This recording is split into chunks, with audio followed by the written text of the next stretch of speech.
everybody to the Felix Curry Show here at La Huerta on 4th and Garrison. Again, we are having a blast tonight. Dollar Tacos.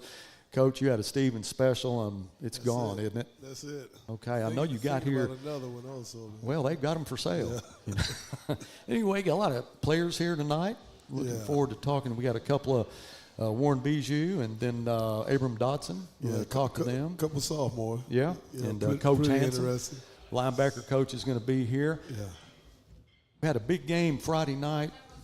Number one team in the state, Conway, started out pretty good for us. You know, it looked like, kind of reminded me of the Bryant game.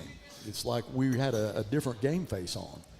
Well, and both of them are similar teams. Both of them real good, and I thought offensively and defensively again, we had good game plans, and just at times we gave up plays, and at times we didn't make plays, and just trying to get those moments to a minimum because we're playing hard, playing real hard at times, and just got to learn how to make the plays when they come. You know, when the game started, we had a big fourth down turnover on downs that we forced on Conway, and I think that really got their attention. Hey, this team is not that team that, as far as the one-loss record, and I've heard Buck James say it before, he just likes to get out of Mayo Thompson. And Coach Bryant, as you know, and there was times that he came to Mayo Thompson that he was lucky to get out of there with a win. So he's used to playing in that environment, and I think he probably had that going through his head a little bit at the first of the game. There were times I thought we played real well, and I think with them and anybody else, when you look at our record and you think you're playing a team with one win, and then you find yourself playing and understanding that we're better than our record. I think we had moments where we got their attention. And when you talk about the defense and how well that they did, especially in the first half, 26-10 was the score at the end of the first half. But Lucas Calderera, who shows up every week, had another big night. Talk a little bit about Gabriel Smith. Gabriel Smith is a guy who started out at corner, then went to outside backer, and we were just trying to find a place for him. And just like every other week, looks like we're dealing with injuries, and we had the loss of some guys at Jonesboro, and so we just trying to find a way to plug guys in. And I think Coach Hanson and Coach Solid kind of start trying to find some personnel to replace Perry, who was playing a little linebacker and had gotten hurt at Jonesboro. And we thought, man, Gabe is a guy that's real aggressive. He's small. He has the build of a defensive back, but he's super aggressive. And kudos to them for working out the plan and made the reads real easy and real simple for him. And he picked it up and he balled out. He had a great game. Oh, he did. Ended up with 13 tackles total. Lucas had 14. But it was spread out quite a bit. You had Malachi had 12, Bijou had 10, Arnaud had 9, Taylor had 8. So you had a lot of kids that were really, doing a great job defensively. And then at the end of, we got into about the middle of the third quarter, you start running out of gas a little bit. Yeah, I mean, and that's the challenge to them. And we've been challenging them on, man, when you start a game, regardless of the score, man, keep playing, just kind of stay locked in. And that's what I was saying earlier. Sometimes we play well, but then defensively we had in plays where we don't make, and then offensively we had in plays where we don't make, and it puts you in a bind, especially with teams like Conway. You find yourself playing a good ball game but not making the plays when you should, and then you look up and the score has kind of gotten away from you. Right. Donovan Amalo, the quarterback, started his sophomore year. He's a senior this year, left-handed, has a lot of talent. He can release the ball at his hip. He can throw it conventionally. He's a good player. Can make plays on the run, but he was on the run a lot. And I even said on the broadcast that Donovan Amalo is going to see number 18 in his sleep. Yeah. He chased him all over the field. Yeah. And that was to our advantage with Larry.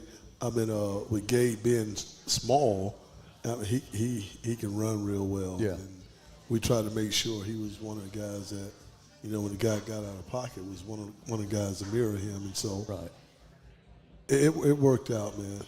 Well, we talk a lot about defense, and you play these teams in the 7A Central, even in the West. I mean, they're coming with some high-powered offenses. They got a lot of depth, and it is impressive to watch our kids. You made a statement earlier about going to practice today and how much you enjoy doing what you do for a living, going to practice and seeing these kids that are excited.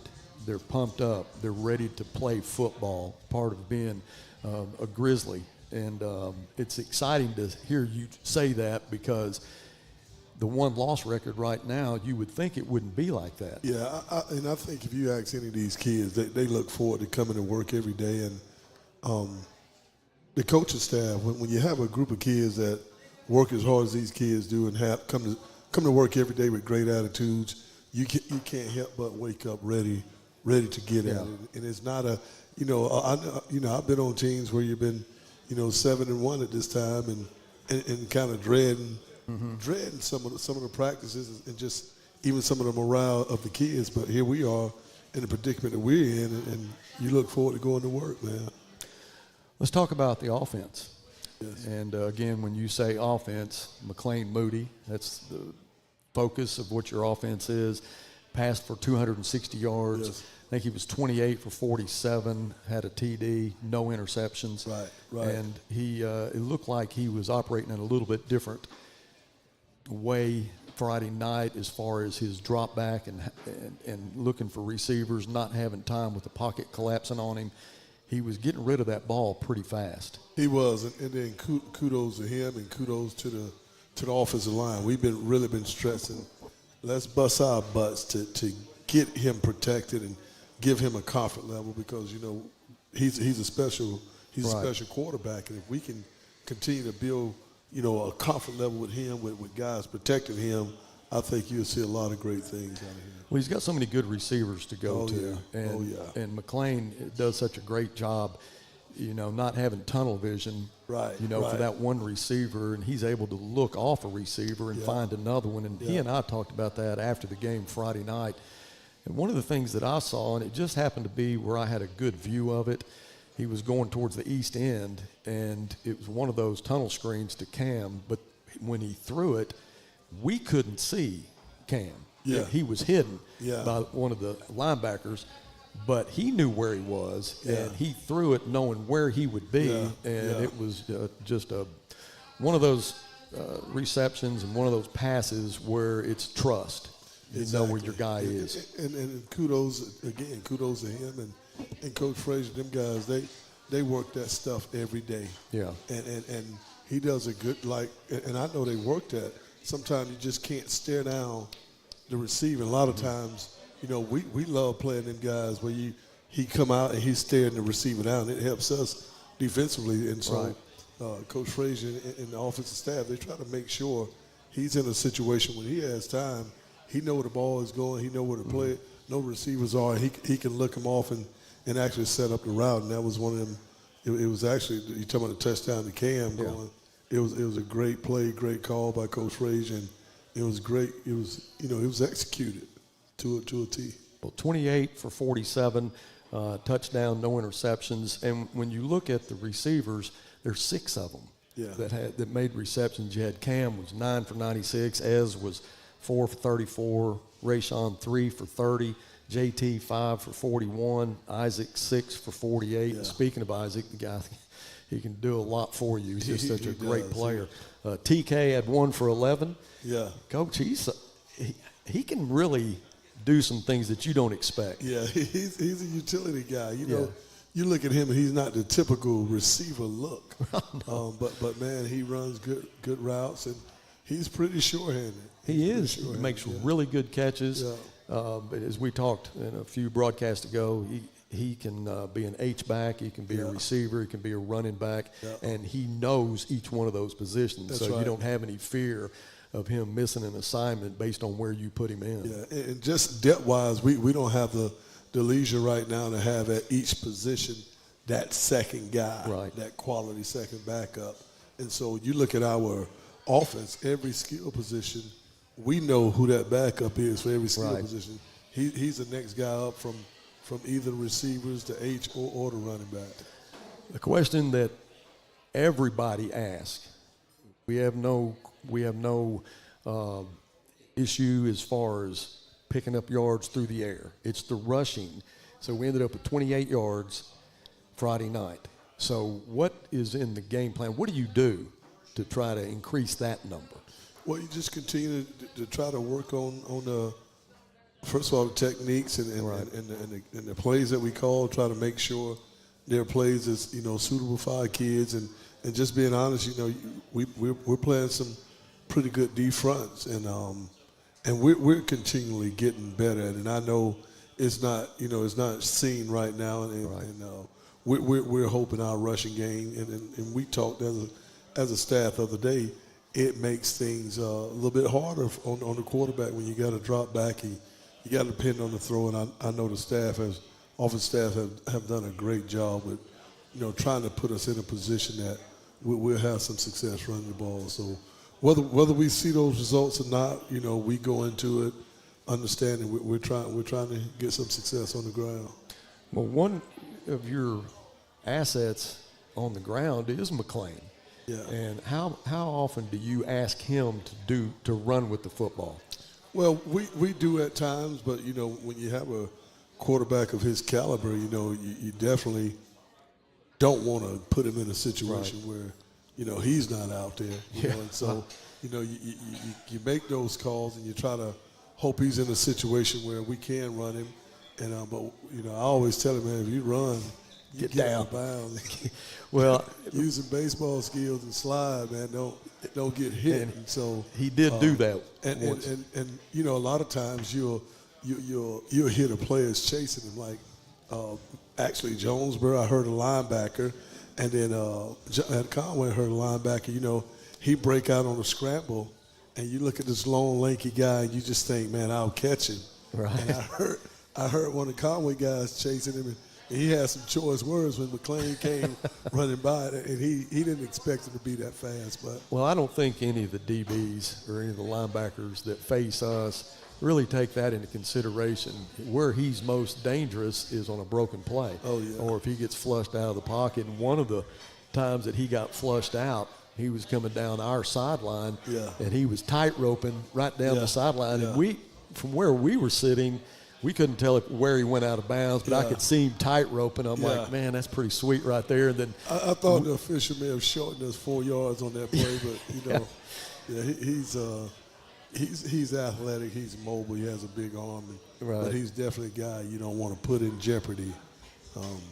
That's understandable, but he's one of those kids that if the ball's in his hands, he's going to want to do whatever it takes. But that the next morning, I always try to watch the broadcast, and not necessarily just to see it again, but kind of critique us, what we do as far as filming it and all that. And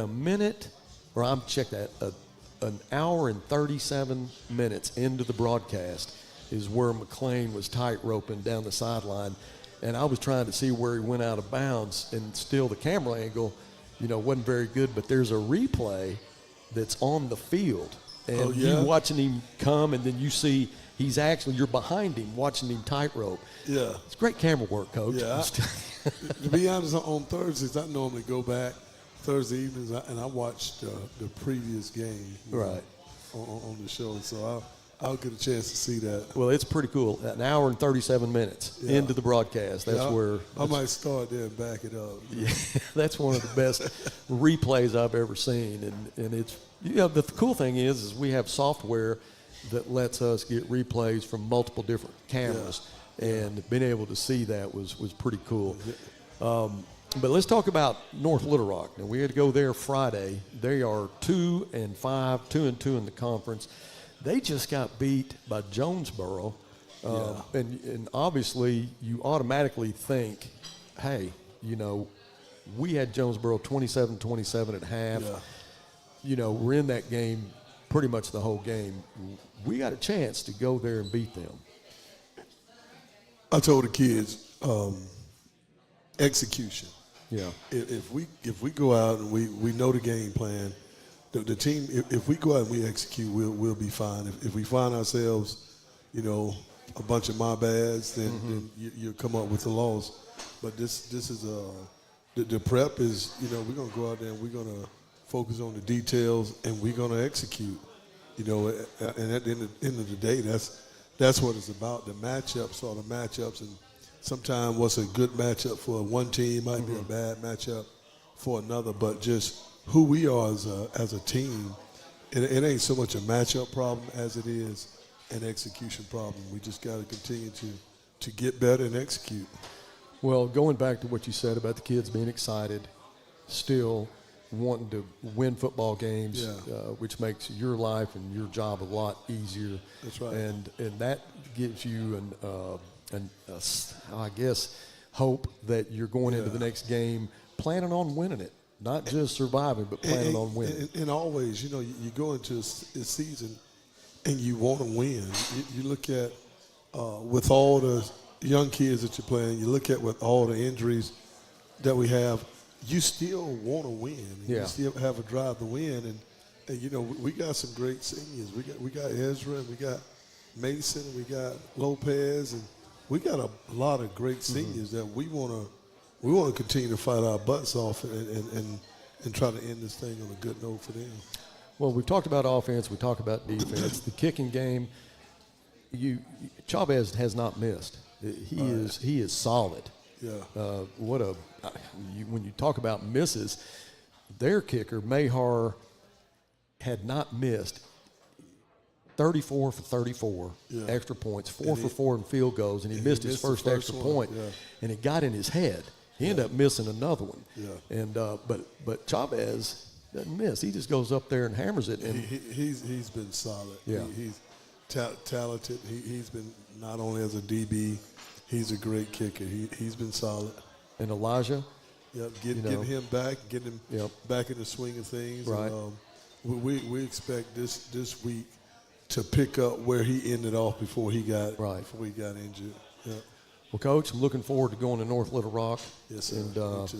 getting a win there. And we've got Cabot the following week. That's going to be senior night. That's our last home game, and then we go to Little Rock Southwest. So we're getting close to the end. That's right. Of the schedule. That's right. But looking forward to it. Me too. Coach, thank you. And we've got Coach Hanson, linebacker coach. He's here tonight. So we're going to take a break, and when we come back, Coach will be with us.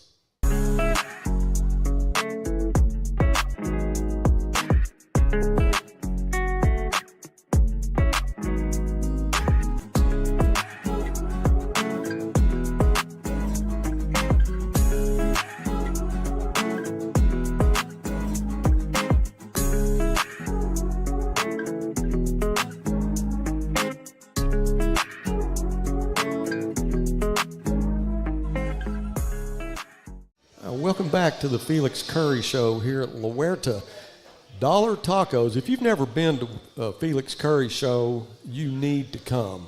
And we have 2 more games after this, yes, sir, and then the playoffs. And if you have not been here, you need to come. I want to welcome Coach Hanson to the broadcast. And Coach, you and I have done this quite a few times over the years. Yeah. And your story's really cool about where you started and how you got to where you are now. So, and I hope it's not redundant for you because I ask it all the time, but it's always a new crowd. And if you could kind of take us from the start to where you are now. All right. Well, I'm trying to keep it somewhat short, Buzz, but, I grew up in California, kind of a divorced family thing, and, played football out there and was pretty good. I mean, you hate to talk about how good you were, but I started on as a 9th grader and state finalist team. We lost 13-7. And, I just was one of those kids that didn't do well in school and didn't really apply myself, and not having a dad in the home, got away with a lot sometimes and was a handful for my mom, but ended up getting into district management with Foot Locker, and I moved around a lot, moved to Hawaii, and had the opportunity to come back to California 3 or 4 years later and started coaching. And my coach became the athletic director and kind of told me, hey, you have a shot at doing something that you're pretty good at. You may not get rich, but you'll be pretty good at it. And I didn't have my degree at that time, and so I decided I was going to try to go back and get the degree and coach. And that was a little bit longer process than I thought, just because in California you could get a degree in anything and coach. And, you know, out here in the South, they wanted you to have it in education. And so I didn't have that, and so I ended up becoming a district manager and got moved to this area. I had 4 states: Oklahoma, Arkansas, Kansas, and Missouri. Still for Foot Locker? No, with S&K Menswear. Okay. Just kind of switching around in retail, taking promotions where it took me. But I ended up getting moved out here and had some Fort Smith employees come in and buy some suits. And I had kind of talked to them about wanting to coach and wanting to kind of pursue teaching. And they talked about the non-traditional licensure program here in Arkansas. And so that was at the time of the recession, and I was able to kind of convince my wife that, hey, this company's struggling, let me go do this. And, you know, by the grace of God, he kind of opened up those doors, and about 4 months later, Dr. Sellers, you know, hired me. And from that point, you look at what you got to do to be successful in education. And so I started to pursue my degrees, and, you know, I went and got my doctorate at Arkansas Tech University. And so, you know, I have 4 degrees now, and, you know, but it's a blessing to coach. So right now I'm a coach until the Lord doesn't let me, and then, you know, at that point I have the degrees that'll let me you know, move into administration or whatnot when it's the right time. Well, that is a great story, and I think the thing that really touches me is that the way you started, and like you said, you really didn't participate in school. You didn't have a father that led you in the right direction and so forth. You hear that a lot. I mean, that's not an everyday story, but it's common. Yeah, I mean, I was such a bad student. I actually graduated from a continuation high school, which would probably be something that was similar to Bell Point here. So, you know, when I tell you I wasn't a good student, I kind of maximized not being a good student. So, you know, that sets forth a challenging road. And like I said, and it's kind of like you do here this season is we're chopping wood, and that's what you do. I mean, that's the road that I set forward for myself, which is important to note. You know, I made some decisions that made that path harder, but at the point that you have to do that, you just continue to stack blocks and keep pushing forward. And like I said, eventually those doors opened up, and you know, I'm proud of those accomplishments. But like I said, I'm proud to be called coach. So I try to tell everybody, just keep calling me coach as long as possible. Well, that's 4 degrees. Yeah. Coach, can I get 1 or 2 of those? Yeah, I'd give them to you. As long as you pay the bill, you can have them all. Well, I tell you what, my story's a little bit different than that. I had 6 hours left to finish, and I had the opportunity to do something, and I was ready to go, and I kept thinking, well, I'll go back and get it, and it did not happen. So my message to everybody that I know is finish. Yeah. Get to the end of it. But congratulations to you getting 4 degrees. Coach, it's being a coach. Is that – I talk to all of our coaches about what they do is, you know, each position and so forth. You're the linebacker coach. You've been a running back coach. Yes, sir. They love coming to work, but they have to have a lot of support at home. And you had mentioned that you told your wife that the retail's struggling, you know, I need to get into something different. Let me do this. Well, she's got to support you. Absolutely. And obviously she has been behind you, you know, ever since. So how big is that for you to have that kind of support? Buzz, there's really nothing like it. I mean, my wife was she was pretty successful. She was a retail visual manager for the Men's Warehouse. So, you know, when she was willing to kind of step back a little bit in her career path and let me pursue mine, and then with the amount of time that coaching actually takes when you're pursuing that, you know, there's, you know, you don't want to. There's a lot of coaches in here, so you don't want to talk about anybody else's wife, but mine is a blessing, and she steps up every day to let me do this job, and I couldn't do it without her. So you know, there's no doubt that someone willing to step up and take care of the home and do what needs to be done there plays an integral part in me being able to do what I want to do. Well, each one of the coaches that I've interviewed over the years, that comes up. Yeah, it's pretty consistent. Yeah, it is. Those women tend to have those qualities they do. in all of them. And I don't think people realize how much time coaching takes. It's not Friday night. There's just so much more into it. But let's go back to Friday night on homecoming this year when we played Little Rock Central. You had double duty that night, Coach. Tell me about that. Man, that was a great experience. My daughter was on the homecoming court. She's a senior this year. She kind of stepped away from sports this year, but she's in our mentor program, and she's working for a pharmacy here in town. And that's opened her eyes to some career paths. Right. So that's been a blessing. But, that night was incredibly special. I mean, she looked beautiful, and I was just happy to get a walk with her and try not to cry the whole time. So. Well, did you watch the replay of it? Yeah. So we got some really good on the field shots of that, and she's about as tall as you are. She's a beautiful girl. Yeah, she's got her mom in her. She's definitely pulled the better half. Well, I know you're proud of her and your family, and we wish you the best from here on out. I appreciate it. I love talking to coaches about things other than coaching, players about things other than playing, and it's always fun to find out, what you do, outside football. But this is what you do for a living, and you're committed to it. And I know that it's been a carousel for you this year, being a linebacker coach and having to figure out where are we this week, where are we going to be next week. Can these guys learn the assignments? We're going to take a defensive back. We're going to make him a linebacker. Mm-hmm. I mean, it's got to be every Friday night's got to be. It's got to be exciting for you one way or another. There's some challenges. I mean, we've dealt with the injury bug on both sides of the ball. Right. I don't think there's anybody on the staff. We're all sitting there every Sunday when we get together trying to figure out how to put the best 11 on both sides of the ball. But, I mean, these kids that we coach right now, man, I can't say enough of them. They're a joy to coach. I mean, I've been a part of a lot of successful teams. I've been a part of some struggling teams. I was a head coach at Darby for a while, so I've been a part of teams that you were just fighting to win one game. But I've never enjoyed coaching a group more than I enjoy this team. I mean, I know we're 1-6 right now, but we got some young kids. They come to work every day. They got a positive mindset. They're coachable. They're learning. They're adapting their behavior to the expectations. I mean, there's no doubt Coach Curry and us as a staff have high expectations. We want to make sure we're developing quality young men as well as football players. And the most important part or impressive part about this group is that they're embracing becoming quality young men as well as quality young football players. And as a coach, I know we probably all said this, but we come in Sunday as a staff, and it is an enjoyable work environment even though you're facing some challenges. And so, there's no doubt we're trying to overcome some things, but it's like I said, I couldn't say enough of these young men right here that I'm coaching, and they're a special group. And, the sky's the limit for us starting this week and in the future. So I agree with you on that.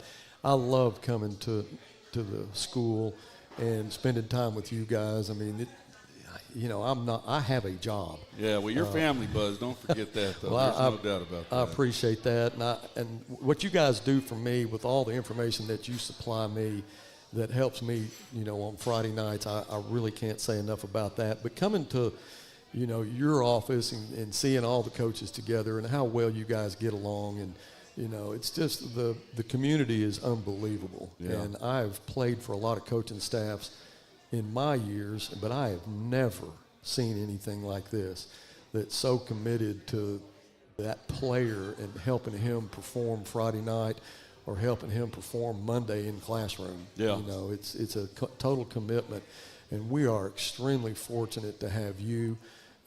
Thank you for doing what you do, and I wish you the best on Friday night, and Thanks, hope your linebackers just eat them up. And if they play like they did last week, we're going to be all right. We're excited. I mean, I definitely got some guys, and we keep finding them as we plug some kids around. Of course, I got Malachi and Gabe. Malachi had 12 tackles last week, Gabe 13, and then Lucas is 14. The guys crazy. Are balling. Yeah.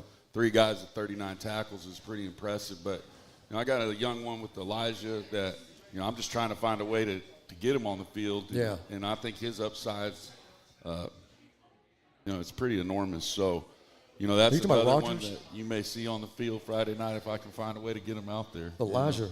Yeah. Rogers? Mm-hmm. Coach, I heard he sticks. Oh, he He can play a little bit, and he can play we throw him at a couple different positions. Yeah.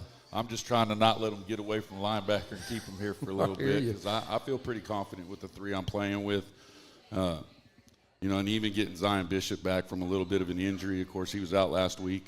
But, you know, after moving some pieces around and finally being able to get to work with them a little bit of consistency, I'm pretty excited about the 4 guys I got. Well, it's 4 good ones, and I think that Zion, I don't know, he's here tonight somewhere in the back. Where is he? He showed Right up. There he is. There he is. Yeah, I saw him before the game Friday night. A little bit. He said he wasn't dressing, but he'd be back tonight, so we're looking forward to that. He got an interception against Greenwood, and I may have been the happiest guy in the press box jumping up and down because I've watched Zion, you know, since he was a sophomore, and he's always, you know, he's just been committed and finally got his shot. And, you know, the guy that he intercepted is one of the highly rated quarterbacks in the state, so we got that. There's no doubt, man. He's a special kid, man. He's got a great heart, and he's a pleasure to coach. There's no doubt about it. Coach, thank you again. Absolutely. Appreciate everything you do. Good luck Friday night.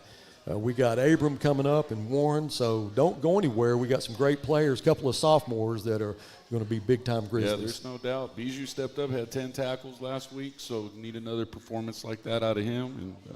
And like I said, those 2 are going to be special, young guys that their upside, you know, you can't say enough about them. They're a pleasure to coach. So they need to come out here with this live music that's about to start. It may never get me out of here.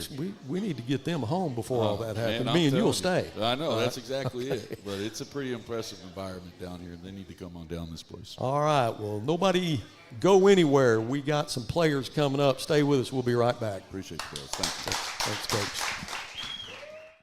Between life, work, and family, sometimes the person that you need to take care of the most is you. At Fort Smith Therapy Health and Wellness, you're never alone. Through our counseling, we can help you regain control of your emotions, mental health, and life. We provide both face-to-face and virtual therapy services. Whether it's for your child, family, or yourself, Fort Smith Therapy is here to help your true self shine through. Schedule your appointment today with Fort Smith Therapy Health and Wellness. Welcome back to the Felix Curry Show. Before I forget about it, Coach Hansen had some cinnamon rolls delivered to him here at La Huerta. Does he still have any of those, or are they gone? One. Okay, bring it on over here. I don't know how you got that worked out. All right, Abram Dotson, Warren Bijou. All right, this is number 10. You don't get to see them with their helmets off very often. This is number 10. This is number 21 right here. So you get linebacker this last week, cornerback. Yes, sir. You guys have played a lot of positions. We go back to junior high. You were at Darby. You were at Kimmons. What'd y'all play when you were in junior high? Go ahead. No, I played quarterback. Quarterback? Free Okay. safety. Free safety. Are you comfortable at linebacker, or you like being where you are right now? Yeah, I like playing it. It's fun. Coach Hansen treats you pretty good? Yeah. He does? As long as you make a lot of tackles? Yes, sir. You had a big night. Thank you. It was impressive to watch. But you're on the field a lot. I mean, you're on the kickoff team, the punt team, kickoff return, and then you're playing defense. Yeah, they be wearing me out. I hear you. Well, you got to be in good shape, which you are, I'm sure. Yes, sir. All right, Abram, being a cornerback and playing against the teams that we play against, especially Friday night, you got a guy named Donovan Amalo who's a great quarterback, a lot of good receivers.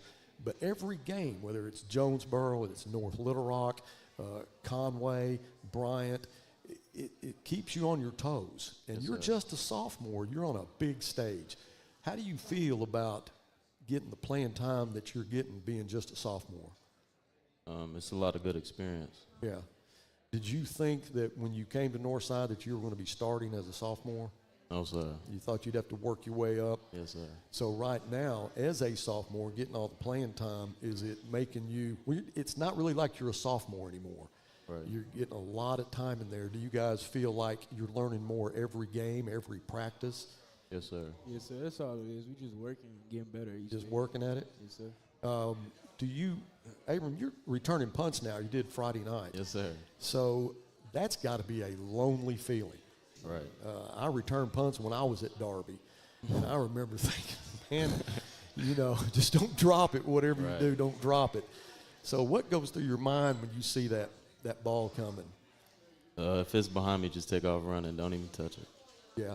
Well, one of them I saw, their punter, just Mahar, who did the kicking and the punting, he wasn't having a lot of luck getting a lot on the ball. Yes, sir. But one punt, he hammered, and he had that turnover spiral. And I saw you watch it, and you just got away from it. Yes, sir. That's smart. The main thing is you just don't want to make any mistakes. All right. So you going to be returning punts Friday night? Yes, sir. All right. So you break one. I'll try. You gonna score? I'll try. So can you get the feel of what's coming at you while you're watching the Yes, ball? sir. And I've always wondered that. I mean, are you watching it and then look up, or do you find the ball and then kind of see what you're doing, or is it just a feel? You just feel it. Just feel it? So if you get the feel Friday night, maybe get one block, can you take it to the house? Yes, sir.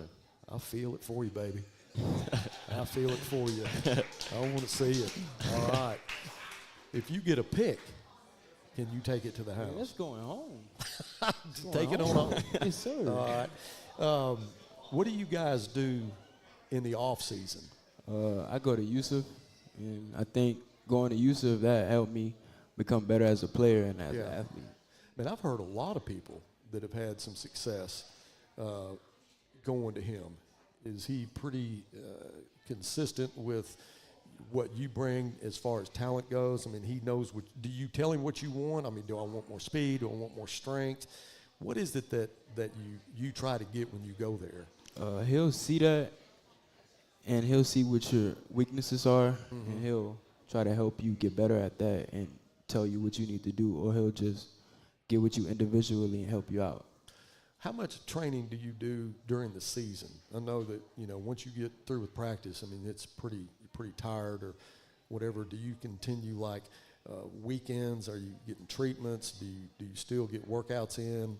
What's your schedule during the week? School, football, and then when I get home from practice, I get treatments, and then on the weekends, I'll get treatment with my dad, and then I'll go work out with my dad. Okay, where does he work out? Same place? He works out. We just go in the backyard. I got you. And stuff like that. Okay. Abram, what do you do? Well, I'm usually in basketball, and then during the week, I'll get treatment, then watch film. Yeah. I didn't hear one time in there any girls at all. Nah. No girls? I got a girlfriend. Oh, you do? Yeah. Hey, Yasmin. Huh? Uh-oh. Huh? What? Shout him out. Oh, Yasmin Marino, and hey, Mom. Oh, you're looking into the camera. Huh? Okay. Yeah, the camera right there? Right there. That's right. Yeah. Okay, What's her guys, name? hey, who? What's her name? Who, my girlfriend? Your girlfriend. Yasmin. Yasmin. Okay. And then my mom, my grandma, my brother, my sister, my cousins, everybody. I love y'all. Look, I'm getting interviewed right now. I made it. I'm playing. You are on TV, baby. Thank you, on TV. I love it. Bro. All right. So our ratings just went up. All right. Yes, Thank sir. you for that. I appreciate it. Make sure all your family tunes in. Of course. They're going to watch it. Now, it airs. The Coach's Show will come on right before kickoff. All right. But then you can go back and watch it anytime. Yes, sir. So that's going to be exciting. I can't wait to replay this. I know. It's going to be good. I thought y'all was going to live stream it today because I had told all my family that I was going Oh, you thought it was going to be live? Mm-hmm. Okay. We got to be careful. With that, we got to make sure that it goes smooth. So if we have to edit it or anything like that, but it will play in its entirety Friday night. Yes, sir. All right. Abram, what about you? No girls in your life? Nah. Just strictly sports? Yes, sir. All right. No Man, time, Coach. Couple of good-looking time. guys like you. It's crazy. Thank you. So if you get a pick and you take it to the house, are you looking for Jasmine? Nah, No. I got better things to worry about. I love it, but I got better things to worry about. Okay. All right. What is, since you're just sophomores, young guys, what's your ultimate goal as you progress through Northside junior and senior? What would do you have plans right now after you get out of school? I'm still working on that, but I do want to go to school for fashion. Yeah. And after that, I do want to go to school for football. Okay. And I'm trying to make sure my mom don't have to work no more. That's a great goal. That is. What about you? I want to be a real estate agent. Really? Yes, sir. Nothing wrong with that. You know, you can get your license when you're 18. Yes, sir. And I know a couple of companies you might want to get in with. Help me out. It's a great market. Boy, during COVID, it was really good. All the values went straight up. If you're selling a house, your commission was really, really big. Yes, sir. So, yeah, let's see what we can do. Get you hooked up. You be my agent, all right? All right. All right. I got Sounds you. good. All right. Guys, it's a pleasure to have you. Nice to meet you. Yes, sir. Good to meet you. Good to see you with your helmets off. Yes, sir. Good-looking guys, man. Thank you. Fashion, girls. Have a great game Friday night. Yes, sir. All right. Stay healthy, and let's go get us a win against North Little Rock. All right. Of course. Abram, Warren, let's hear it for them, all right?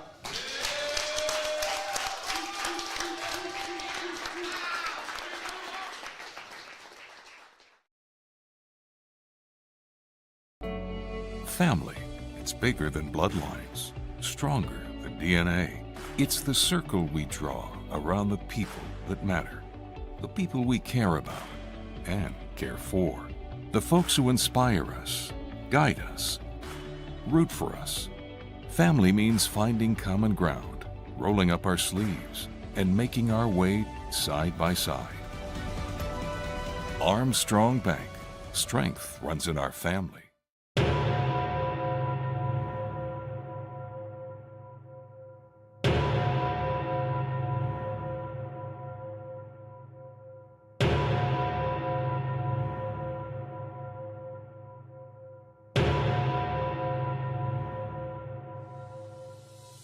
Northside football. It's the players running onto the field. It's more than 14 state championships and fans screaming, "Go Bears!" Moody wants to throw, throws it right side. Complete touchdown, Northside. Northside football. It's the city of Fort Smith standing together behind the first high school and a mascot like no other. Moody looks, throws it. Complete. Rashawn Clark still on his feet. 10, 5, touchdown, Rashawn Clark. Those select few who put on the jersey are chosen. They wear the colors, they pay the price, and they succeed. They are Grizzlies. McLean going to keep it himself. McLean at the 10, 5, touchdown, McLean Moody. Together we stand as tall as the old smokestack on top of our beautiful campus. Our memories are etched in stone for all to remember, and our blood flows Grizzly red. McLean pulls up, throws. Ezra complete. Ezra at the 20. Ezra at the 10, 5, touchdown, Ezra Phillips. For over 100 years, we've been Grizzly mad, and today we will continue the tradition that has set us apart from any other. Ladies and gentlemen, we are Northside Grizzlies.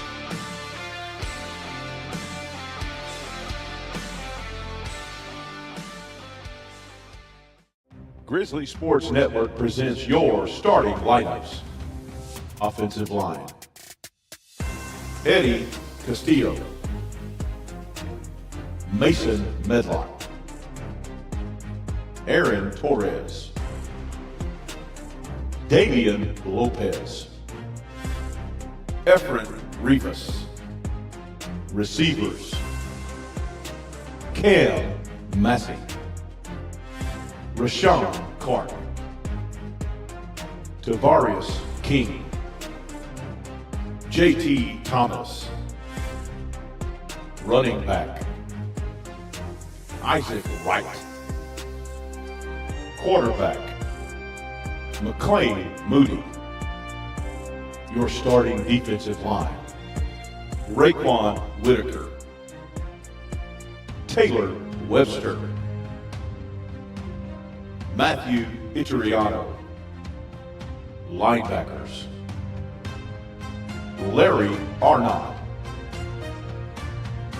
Devin Jones. Secondary: Jalen Chavez,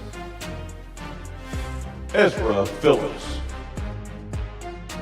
Max Chavez, Abram Dotson,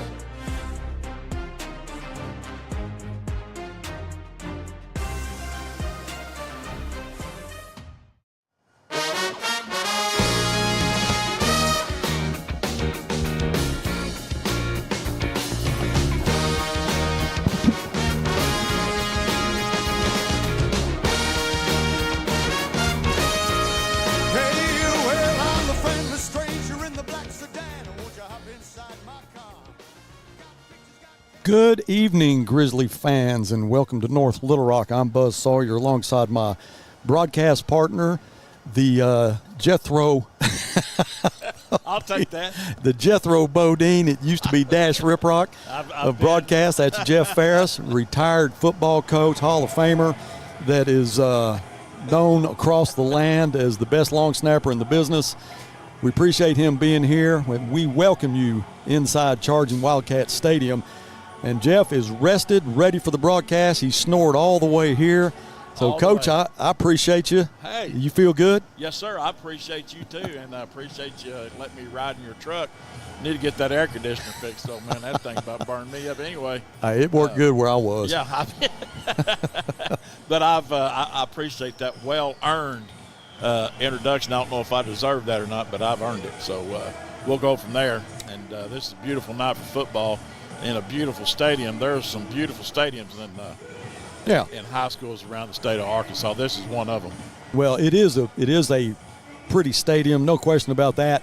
And when you're driving in and you look at the stadium and it looks, absolutely beautiful, and it is. It is. Yeah. But the press box is built into the school. Yep. And we're actually broadcasting out of a hall. And I don't know how many times we've done this. We've been coming here for years. But it is definitely a different setup for us. We're not in the press box. So we have our cameras that are looking through glass. We don't have Mike Fleur here tonight, who is always on our sideline, able to bring you a good description really of what's going on from a head coach's view, who knows football as well as anybody. We miss him. He'll be back next week for senior night against Cabot. But we do have some stuff in store for you tonight. We've got some fans here, and we know we're going to try to talk to them here in a little while after the game starts. But, guys, we need a win in the worst way. We got beat by Conway last week 47-17. North Little Rock lost to Jonesboro 37-7. Now, they're not the same program that they've been in years past. They're struggling this year, too. They're 2-5, 2-2 in the conference. They need a win just like we do. But I feel good about tonight. I think the Grizzlies played really well against Conway, who number one team in the state. And after watching them play, I don't know, I think between them and Bryant's a toss-up. But against both those teams, our boys played really, really good. I thought they played really hard. I think a key thing tonight is going to be explosive plays. They did go down as far as giving up as many explosive plays. They gave up 25, what I call explosive plays, like on offense, a run that's 10-plus yards and a pass completion that's 20-plus yards.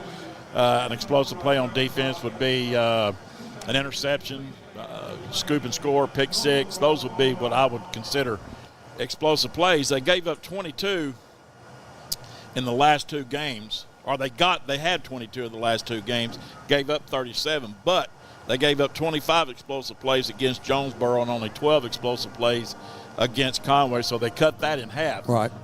Which is good. And they went from 6 against Jonesboro they had 16 against Jonesboro, and that dropped a little bit against Conway to 6. But tonight, that's going to be a key. Can they make more explosive plays than they give up? Well, I've watched a lot of film on North Little Rock, and I feel like we can us make a lot of explosive plays and not give up as many. North Little Rock struggles in the pass block. You know, I watched them really struggle. Their quarterback, who is a senior, he's a good player. He has a lot of talent, but he's just like any other quarterback. If he doesn't have time to throw it, doesn't have time to do something with it, he's going to struggle. That's Tyron Bradden. He's a 6'1", 215-pound senior. Broke his hand last year, didn't get to play a lot, but he's back. And, again, you know, North Little Rock is going to have good athletes. No question about that, just like every team in the Central or the West in the 7A is going to have. So you definitely cannot take your eye off the ball. Well, and you mentioned earlier before we came on there that he's is he a 3-year starter? No, he's not a 3-year starter. No. Okay. And there was something else I wanted to talk about, the stadium. You and I disagree on this, but it's a healthy disagreement. I like the track around the football field. I've always liked that. I think it sets it off, but you don't like it because – No, I like Mayo Thompson because of the closeness. The way it's intimidating. I tell you what, we need to go cold, Mike. Okay. We're having a pledge of allegiance, moment of silence, and then we'll have our national anthem. Gentlemen, move your heads as the overall band plays our national anthem.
Thank you.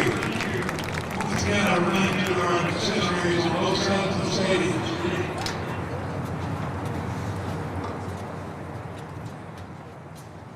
Neither team has come onto the field yet, but before they do, as always, I want to thank all of our viewers for tuning in to the Grizzly Sports Network. We appreciate how loyal you are, and we know that we have a lot of viewers, and we always want to try to bring you as good a broadcast as we possibly can. And Jeff and I talked about this on the way here, how much we need a win.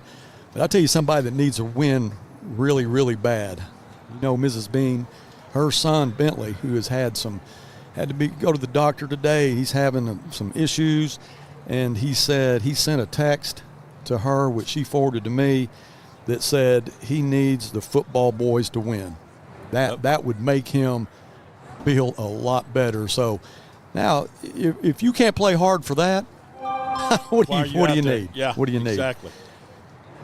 All right, Bentley, we need to get a win for you, brother. They're going to do it. Yeah, there's going to be very few changes in tonight's lineup. There will be one on defense. I believe Elijah Rogers will start for Larry Arnaud. Other than that, I don't know that there will be much difference. I don't know if you got to watch the coach's show or not. Warren Bijou and Abram Dotson were our guests. Every week, it's so entertaining with those young men and the things that they talk about. And, we don't just talk about football. We talk about a lot of different things. What they want to do once they get through with high school. Do they want to go to the next level? Do they want to get in life? And it's just interesting to see them without their helmets on, without their jerseys on, and just talk to them as, from one guy to another. Yeah. And also had Coach Hansen on. His story is great. He has 4 degrees. I had it's no idea. It's amazing. Yeah. Wow. Yeah. Well, he must be a lot smarter than me and you put together then. Oh, Coach. I think between me and you, we've got, 1.5? One. That would be yours and not mine. Well, now, here's another question. Is everybody that's playing tonight, are they at 100%? Well, I tell you what, I don't want to. Eric Brewer's back. Okay. That is some of the best news that I've heard. Yeah. I mean, he had a knee issue, and right after I think it was the second game that he got hurt, he is back tonight. He was on the sideline last Friday night, not to play, but he is here tonight dressed out, and I saw him warming up. He's our long snapper, played offensive line, and if he gets to play tonight, I sure, want to throw him some good luck, and man, shield him a little bit. I don't want to see him get another injury. No, he doesn't need to do that. And not only is he important on, like the offense and defense, but that special teams, a lot of people take that for granted. And, back when we played, they didn't really put a premium on deep snappers. Deep snappers weren't considered as important as the kickers or the holders. And you could tell by what the rules were back then. There were no rules to protect the deep snapper back in those days. Well, they couldn't put they could put a man on you, where now they can't do it. No, they can't do that. Right. No, but you could put all 11 people on them back in our day, and there was no holds barred. And it was pretty. Well, I tell you who put a premium on the long snappers back then. Kickers. Yeah. Yeah, they did. And I appreciated you. Well, yeah, you did, and so did Kelly Davis. And Kelly, and some of our listeners out there know who Kelly Davis is. He was an All-American kicker and punter at Arkansas Tech back in the late 70s, early 80s. He's retired now from working at Tech. But anyway, he knew how important a deep snapper was, how important a good deep snapper was. And as a matter of fact, he I'll just go out and say it, he saved me. Saved my job as a deep snapper my sophomore year. Right. As his freshman year. Well, it's important, no question. Eric, since he's been out, Cam Massey has stepped in, and Cam is just multi-talented, not just as a receiver, long snapper, and pretty good long jumper, too. That's not a combination you see very often, a wide receiver that can deep snap. No, definitely not. You don't see that. Definitely not. So the Grizzlies, who are pass heavy and have been all year long, so far this year they've rushed it 183 times for 326 yards, and that's through 7 games. Passed for 1,518 yards, so you kind of see the balance there, which it's real heavy on the pass side. And, you got to think about it. You got guys like Ezra Phillips, Cam Massey, Rashawn Clark, Isaac Wright, TK. You got a lot of receivers out there, and then when you got a guy with a cannon like McLean Moody, you're going to get it in the air. All right, our captains will come on the field now.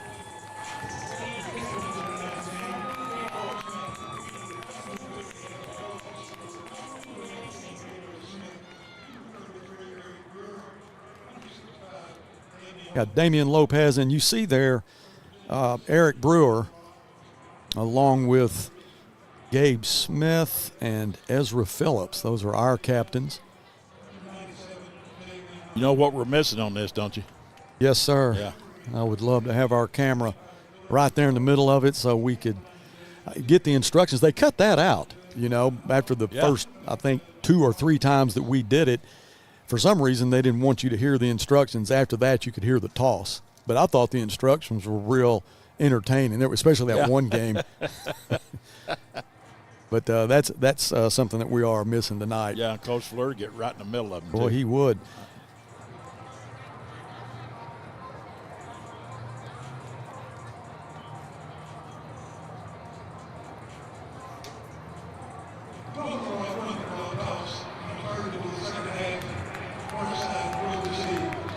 Beautiful night to play football. And you get this deep into October, you don't expect it to be this warm. It was 89 degrees when we pulled in to North Little Rock. It's cooled off now, and it'll continue to cool off the rest of the night. But I do not think there's any wind as I look at the flag, and it is limp, so that's not going to have an advantage for either team, kicking or passing.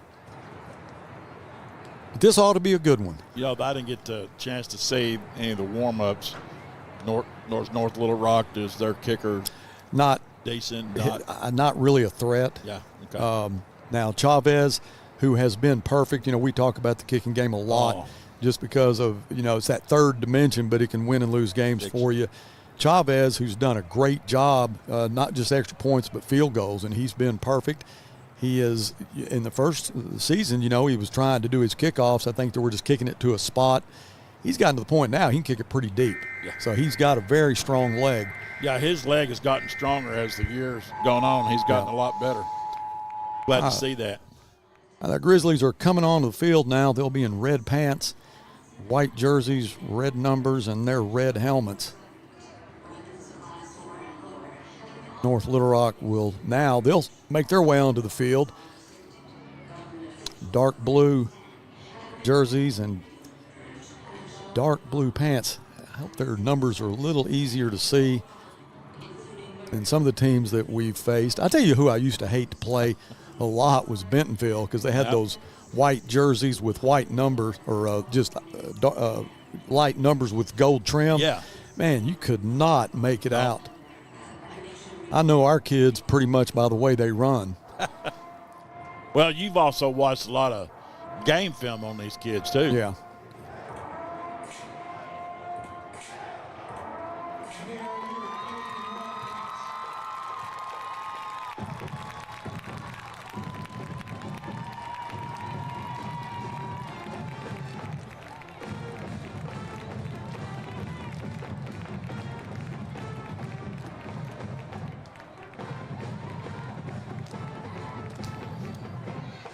North Little Rock, as far as wins and losses this year, they've lost to Catholic, lost to Fayetteville, lost to Parkview, Conway, and Jonesboro. Their 2 wins come against Little Rock Central and Little Rock Southwest.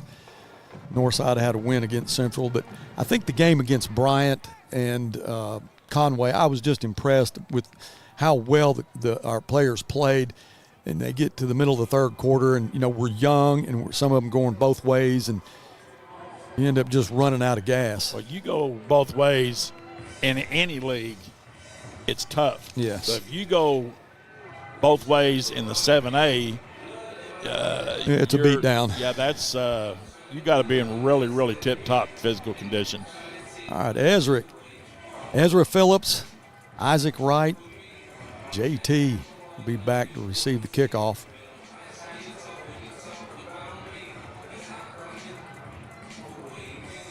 Ezra is closest to us, JT is in the middle, and Isaac's to the far side.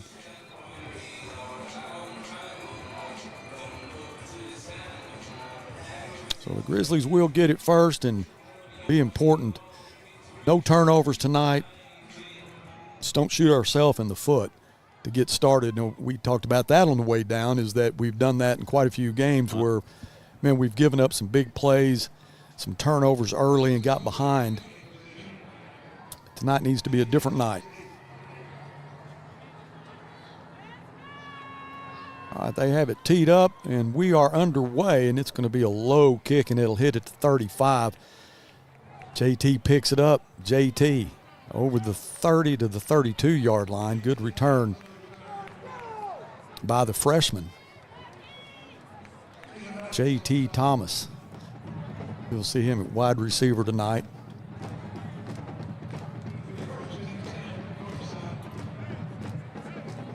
That was a good return. He took that from 18, I think, to 32? 32, yep. That was a good return. McLean will set up in the pistol, one back in the backfield, and that is Isaac. Going to throw a little tunnel screen to Cam. Very successful last week, and Cam over the 40, midfield. Makes a man miss. Cam is down the sideline, and he will go out of bounds inside the 20. They should mark it at around the 19. Very successful last week against Conway on that little tunnel screen, but there is a flag down, so I'm afraid that one's going to come back. Well, Cam makes one guy miss. He's going to pick up some big yards, but that was all for nothing as we'll walk that one back.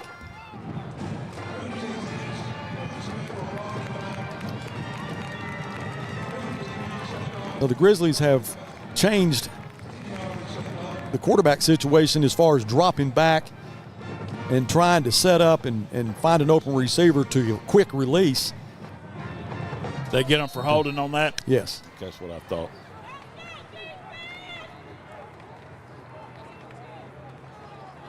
Empty backfield now for McLean. Trips to the right side, twins into the boundary. McLean drops back. Now he'll flush.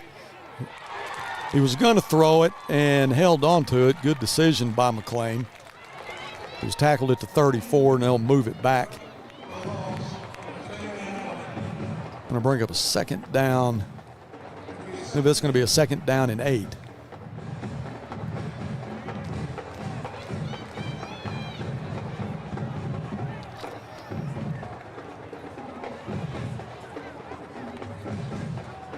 McLean now drops back, lines it, and it is complete to the 48-yard line. That's Cam Massey.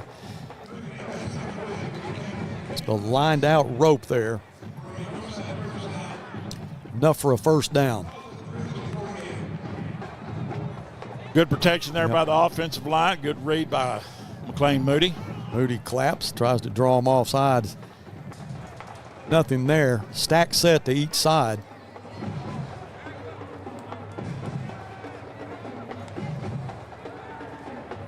McLean looks left, throws, complete. Soon as Cam turned around, the ball was there to the 44-yard line. Going to be 2 yards short of a first.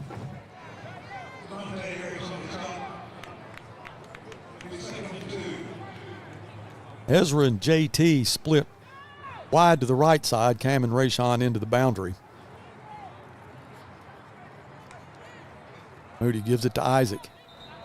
Flag on the ground.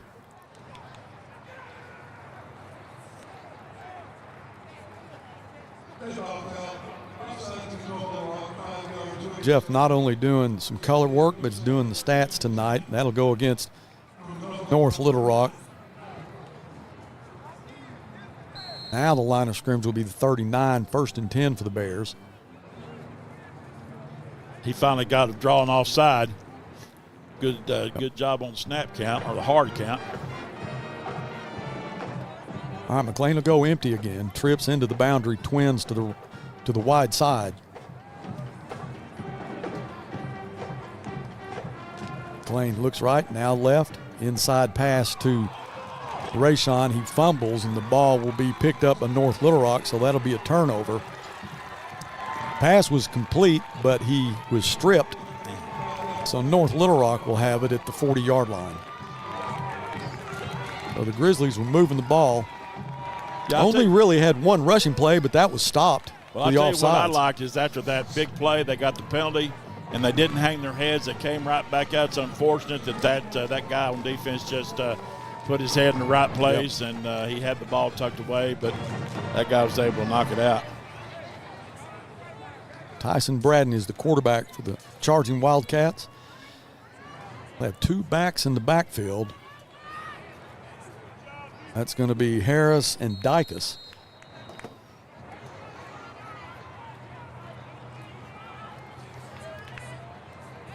Braden will hand off. Goes to the left side, gets around the edge. All the way down to the 23-yard line. Well, he got to the edge, and Northside's defense lost containment. Flag on the ground, though. That'll come back. Well, right now they're calling this game close for sure. Be holding against North Little Rock. That'll erase a big gain. That was about a 46-yard gain there that they lost. Yeah. First down and 12. Same formation. Braden with 2 backs in the backfield. He'll hand it again. This time he goes to the right side. Same thing, just different side. Calderera's there to make the stop. That was Javante Harris.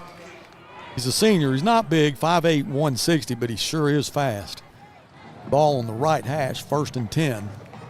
43-yard line of the Bears.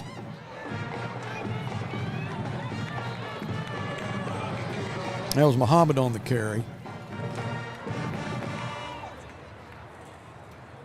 To the 40-yard line, he'll pick up 3 yards, 2nd down and 7. Well, right now North Little Rock is doing a good job of run blocking. Yeah, I watched so much film on them. Pass blocking, they weren't so good at, but definitely you give these running backs just a little crease, and they can sure pick up some yards. Not then. Great job. Well, I'll tell you by Warren Bijou. I got to talk to him in the coach's show, and hey, he's got him a little personality. Playing linebacker. Now Abram Dodson, another one that was on the coach's show, cornerback. 3rd and 5.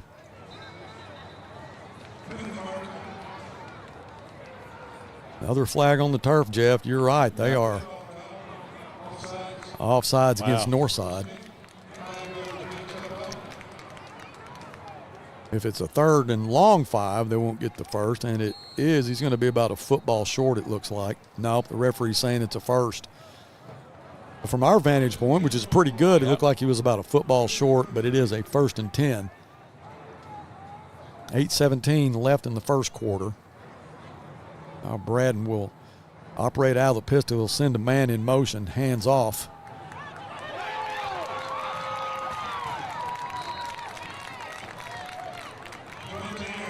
That was Harris again. Harris, who got to the second level in a hurry. It's another 1st and 10 into the red zone at the 15.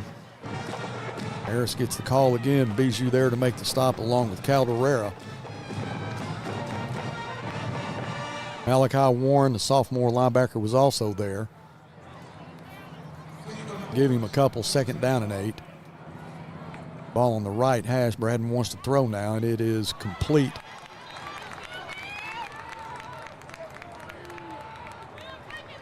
That was Tony Wilkins on the reception.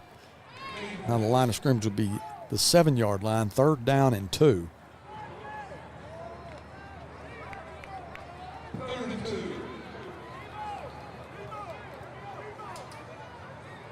Tyson Braden draws the Bears offside, so that'll be a 1st down. Worse than that, it's going to be 1st and goal. Yeah. So it'll be half the distance to the goal. Now the line of scrimmage will be the 4-yard line, 1st and goal. Braden with 2 backs in the backfield. He'll hand it off to Harris. Another flag is Harris will lose yards, but there's probably going to be a holding.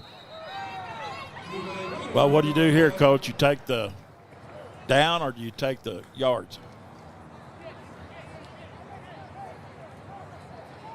Let's see, it is a hold. Let's see what Coach Curry's doing. He's going to take the penalty.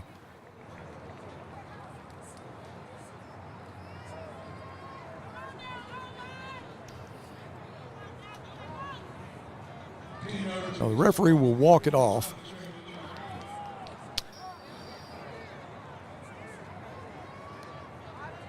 Now the line of scrimmage will be the 17, let's see, 14-yard, 13-yard line. So 1st and goal from the 13.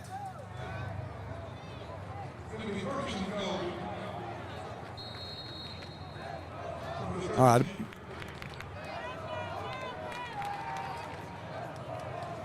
Braden has 2 receivers to the right side, 1 to the left, 1 back in the backfield, and he tries to draw the Bears off again. Not there.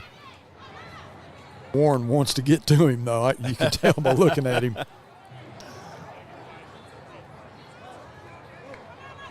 Now Braden wants to throw. Here comes the pressure. It's complete. That's Harris inside the 10 to the 7. So Harris, Javante Harris, has been the go-to guy for the charging Wildcats through the air and on the ground. 2nd and goal from the 7. That was a good tackle by the Northside defense right there. He would have gotten maybe into the end zone had that guy not made the tackle right there on the 7.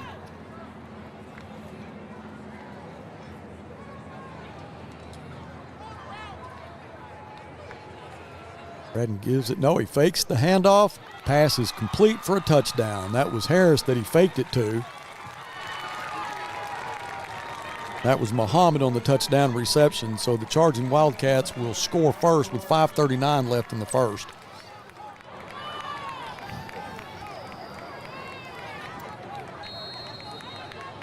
Muhammad was split wide to the left side, and they just had him on a slant route. Slant route is hard to cover. Well, and that's another thing right there. The running game is working pretty good, and that was a play-action pass there. Snap was a little bit low. The holder couldn't handle it, so it will be 6-0. So we're going to take a commercial break, and we'll come back for the charging Wildcat kickoff, so stay with us. Between life, work, and family, sometimes the person that you need to take care of the most is you. At Fort Smith Therapy Health and Wellness, you're never alone. Through our counseling, we can help you regain control of your emotions, mental health, and life. We provide both face-to-face and virtual therapy services. Whether it's for your child, family, or yourself, Fort Smith Therapy is here to help your true self shine through. Schedule your appointment today with Fort Smith Therapy Health and Wellness.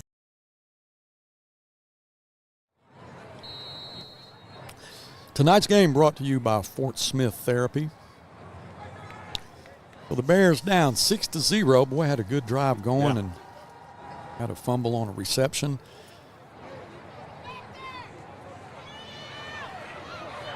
Thomas spins over the 20 to the 24-yard line.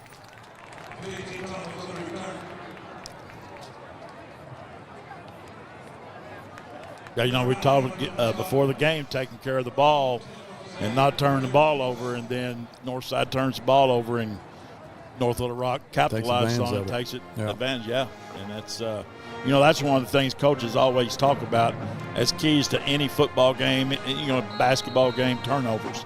They all talk about turnovers. Turnovers are killers. Yes, they are. 1st and 10 for the Bears from the 25.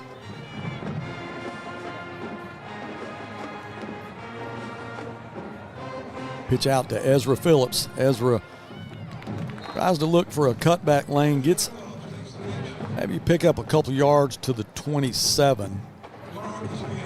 So you had Ezra and Isaac in the backfield with McLean Moody. Ezra, who can play defense, he can play offense, return punts, do about anything on the field that you want him to do. Ball on the right hash, 2nd down and 8. McLean drops back, looks, fires. That's Cam. Cam will have enough for a 1st down to the 39. Check that, the 40.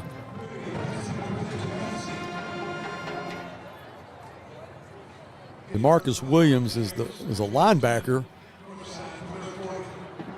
You know, Northside's offensive line is doing a good job tonight pass blocking. They're giving McLean plenty of time. His receivers are getting open. I like the way they started out. Their effort on the offensive line tonight is really good so far. They have a 1st and 10 now at the 40.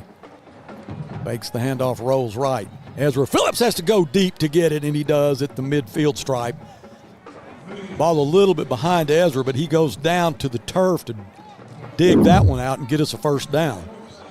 How many times have you seen Ezra Phillips make a reception for a 1st down? And make them like that. Yeah. And he'll go down and get the ball. He'll go up and get the ball. Whatever it takes to make a play, that's what he's going to do. McLean throws it deep. He's looking for Cam. Cam makes the catch. What a great catch by Cam Massey. Tight roping down the sideline. Has to watch it all the way to his hands. You got to know where you are to stay in bounds. Great pass, great catch. Bears on the move, 1st and 10 from the 22-yard line. I can't add anything to what you just said, so. Empty set for McLean. Trips to the wide side. He looks right side. It's complete. That's the speedster, the freshman. Can he get around the corner? He does, but he's run out of bounds. JT makes the catch, and, you know, you forget he's a freshman. Yeah. And he'll pick up 4. 2nd down and 6. I bet the junior high coaches are missing him this year. Oh, man. McLean looks, fires. Incomplete. There's a flag there, and it's probably going to be interference. I think that Cam was held. Was that ball tipped? Let's see what the call is, but it looked like Cam was held as he was coming out of his cut. You're right, he was. Can we get a replay on that, Dylan? I don't know. It's on north side. Yeah, it's going to be on the north side.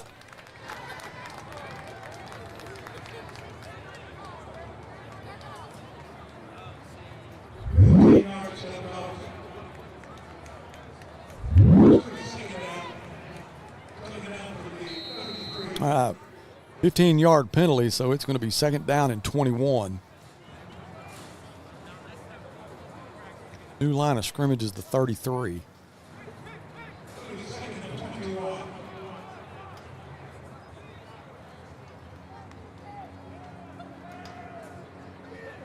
McLean throws. It's complete. That's Cam. Cam at the 10, inside the 10 to the 9. So that'll be enough for a first down. So that's what you do on a second down and 21. That was a great catch.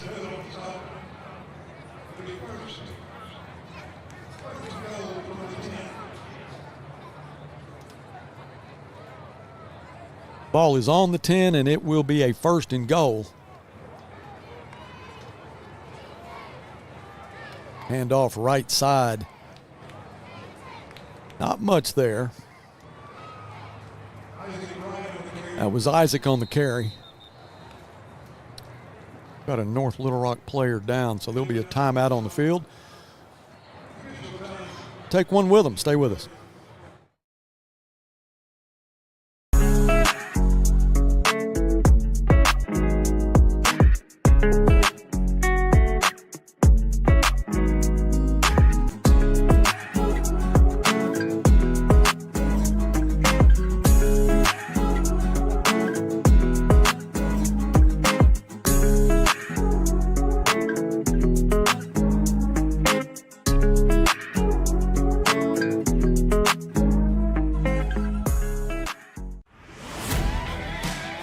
It's game day at Raising Cane's. If you want to order like a champ, forget about X's and O's. The only play you're running is chicken. So what combo are you picking? We've got tailgates of hand-battered, cooked-to-order chicken fingers and cane sauce, and jugs of freshly made tea and lemonade. This season is about to be unbeatable. Raising Cane's chicken fingers, one love.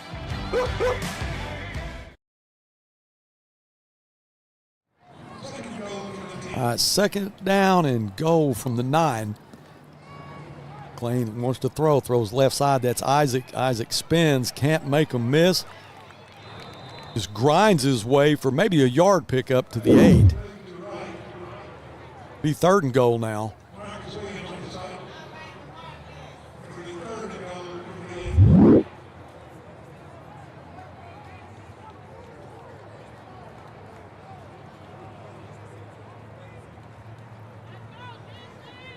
Ezra in the slot to the wide side. Cam into the boundary. High snap. McLean picks it up, just goes to the turf with it. All the way back to the 25-yard line. Just some internal mistakes there with a fumble on the first drive and a mishandled snap there. That's going to bring up a fourth down and goal from the 25-yard line. It'd be a 42-yard field goal from there. Chavez has the leg for it. There is no wind tonight. He can kick it that far. It's a do or die right here for the Bears. No other way to look at it. You're going to have to score. McLean throws. Looking for Ezra. Should be a flag there. Please throw a flag. There's the flag, finally. Ezra, who draws a lot of pass interferences. Yeah. Draws one there. Well, I think that was pretty obvious to everybody on both sides replay on of the that. ball. Yeah. One referee saying it is, the other one saying it isn't. Oh, that was JT. That wasn't Ezra that the pass was intended for. They will mark off the penalty.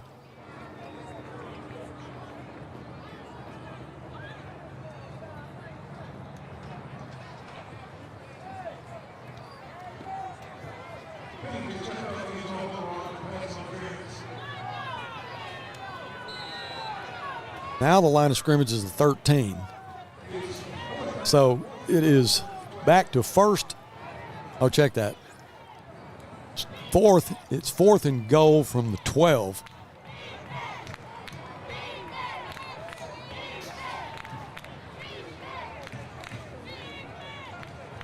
McLean wants to throw to Cam on the fade. He makes the catch. Give it to him. Touchdown, Northside. What a catch. He was double covered. McLean threw it where Cam had a shot at it, and that vertical of Cam Massey gets us on the board. We're an extra point away from Chavez to taking the lead. What a play. Now we know why he is a state champion long jumper or an all-state long jumper. You know, it's not just his jumping ability, it's his timing. Yeah. Chavez's kick is good, and the Bears are in the lead 7-6 with 1:42. Don't go anywhere. This may be an offensive show tonight. We'll be right back.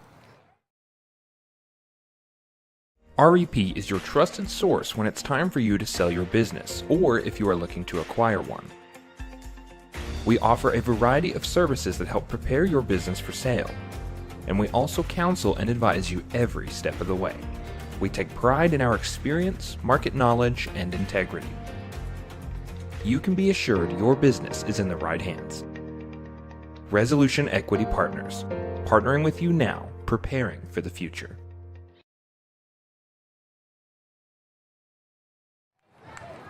That was Jalen Chavez that kicked the extra point, and he will also tee it up for the kickoff. Got a text from David Little, who's probably in Norman tonight, I think. If it's not, he'll be there tomorrow watching OU football with his buddy Gus Malzahn, who is the opponent's coach. All right, they were going to penalty. I didn't see that. I didn't either. I've been to a game at Owen Field, and it is not an easy task to beat the Sooners at Owen Field. I got to watch the Selman brothers play live in that stadium. That was pretty impressive. Those guys were good. Yeah.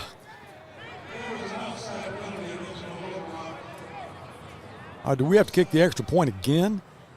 It was offsides. Have you ever seen that? Never. No, I've never seen that. Bring both teams back out, said that we were offsides.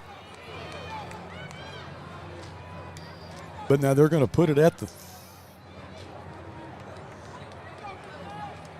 they're going to put it at half the distance to the goal. Yeah, no, I've never seen this before. I have not either.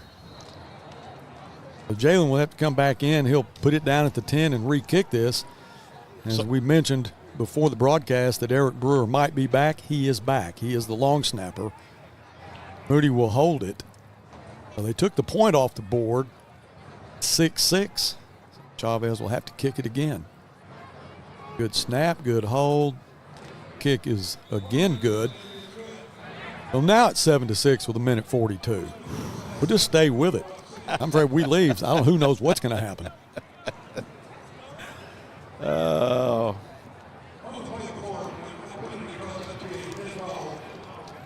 And as you look across the way, we can see some of our Grizzly faithful that have made the trip here to North Little Rock. We definitely appreciate them.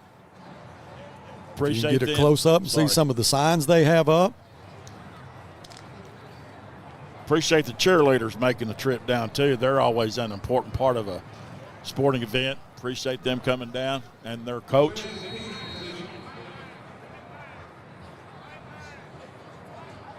All right, Chavez has it teed up. He'll kick this one shallow to the 19-yard line. Here he goes. He's off to the races, and that one will go all the way to the house for a touchdown. And you could see when he got to the edge on the right side that there's really no way of stopping that. So the 7-6 lead lasted about 7 or 8 seconds.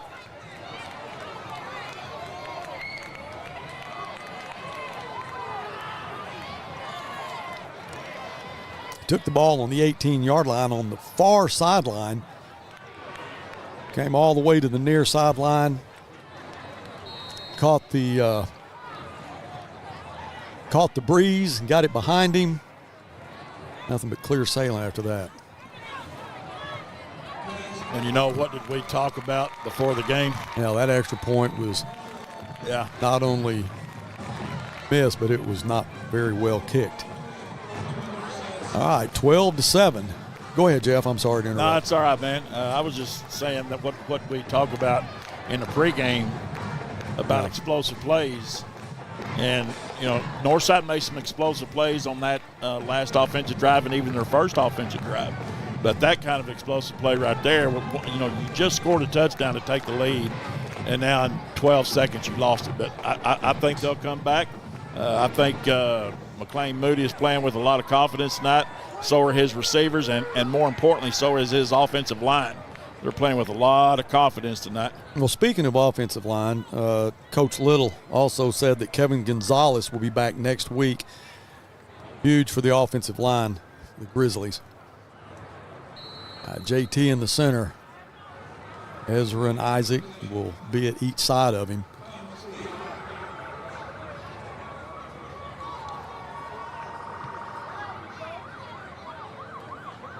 JT at the 8. JT up the middle, just lowers his head over the 30 to the 34-yard line, 33-yard line. And I don't know that there's anybody on the field that has the speed of JT, number 13, that you're looking at right there. So if you ever get a chance to watch these kids play, you need to come watch them play. We'll be back at home next week against Cabot. That's senior night. A lot of talent out here. You know, I know the record's not very good. We need to get a win tonight. And then we got an opportunity the next 2 weeks as McLean fakes, throws it, and it is intercepted, intended for Ezra. It was too high, but this one will be returned for a touchdown.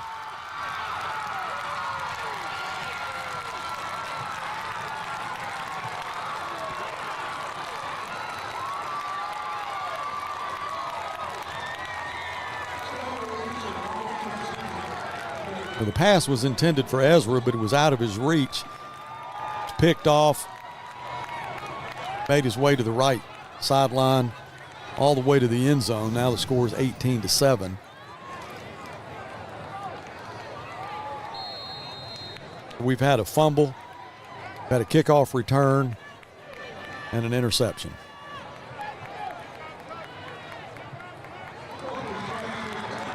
Now that extra point found its way through. 19-7 to score with 1:10 left in the first. So in 32 seconds, Northside's gone from in front 7-6 to behind 19-7. They'll get it back.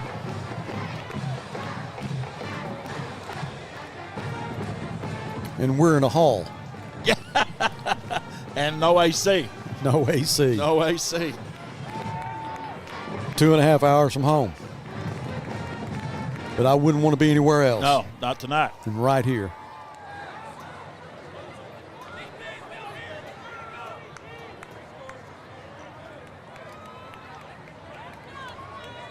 JT, who returned the last one to the 34, just took it right up the gut.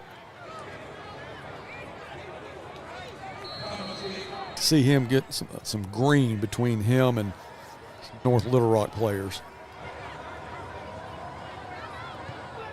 They'll kick it to him again. This time he takes it at the 7. Up the gut again. Over the 30 to the 32. You know, I like the way he returns. Yeah. Just take it up the center. Then if you can find a lane outside, take it, and that's what he was looking for. Is we have a North Little Rock player down at the 25. You know, he's had some good returns down. He's got a pretty good average going right now. I'd like to see that be the last kickoff that North Little Rock has tonight.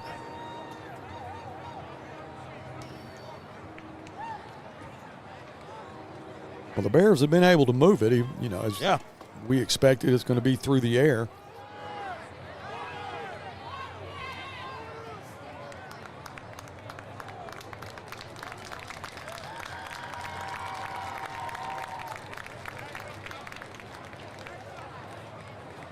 Able to get off the ground and get to the sideline under his own power.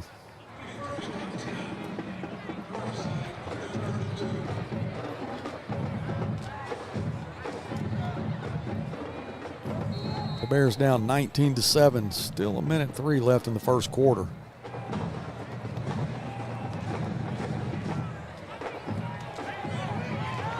Look, Ezra catches it off the hands of Cam Massey, and he's just trying to get back to the line of scrimmage. And how Ezra did that, I don't know, but there is a flag as Ezra's getting thrown around on the sideline. He's all by himself here right in front of us. We have a great view of that. Ezra, who caught the pass off the hands of Cam Massey, Barry heads up, turns, and all he wanted to do is get back to the line of scrimmage, which he did, but as he gets thrown out of bounds, man, they were all over him. So Ezra turned something that could have been a catastrophe into something that's really, really good. So great job, Ezra. That was a great heads-up play. Very heads-up. We need a replay of that. You watched the pass come off the hands of Cam. Right there, Ezra was actually trying to make a block for him. And you watch Ezra work his way along with Rayshawn and Cam pushing him. And once they get him to the sideline, Ezra's helpless there. They threw him to the turf. That cost him 15. 1st and 10 from the 48. Pass right, almost intercepted. Boy, that just hung up. That was intended for Ezra Phillips. Little out route on the far sideline. 2nd down and 10. TK in the ball game now. Young man can play a lot of different positions. He'll be in the slot in the boundary.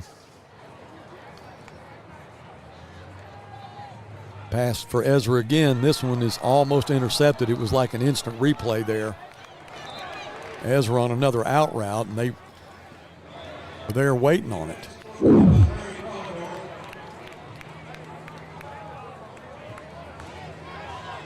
Third and 10 for the Bears.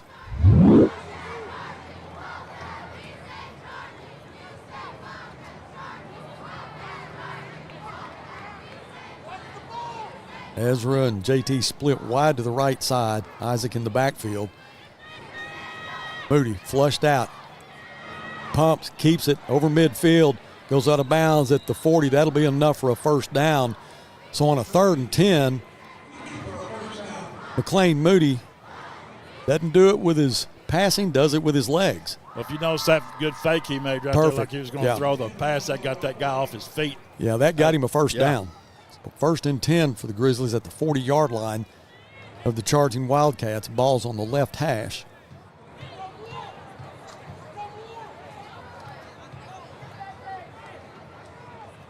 Hands it to Isaac. Isaac looks for a cutback lane. Positive yards there to the 30. That should be enough for another 1st down. And that is a welcome sight right there. Is Isaac right up the middle, gets a 1st down. Now the line of scrimmage is the 30. Bears on the move. Gives it to Isaac again. Check that. Yeah, that is Isaac. Well, I tell you what, if they can get this run game going. Yeah, that would change the whole dynamic. Goodness. So that's 2 good runs. Yeah, that's 19. Isaac as the first quarter comes to an end. Bears down 19-7, but they're on the move. We're going to take a break. Come back for the start of the 2nd quarter right after this. Consumer notice. Interest rates are at a 22-year high. To gauge the demand for lower rates, or Chevrolet of Fort Smith is holding a great percent event. 1.9% financing for 60 months on select models is in effect. New 2023 Silverado 1500, new 2023 Equinox, new 2023 Trailblazers. 1.9% financing. Plus, get over $3,000 in or extra value. Or Chevrolet of Fort Smith. You always get more.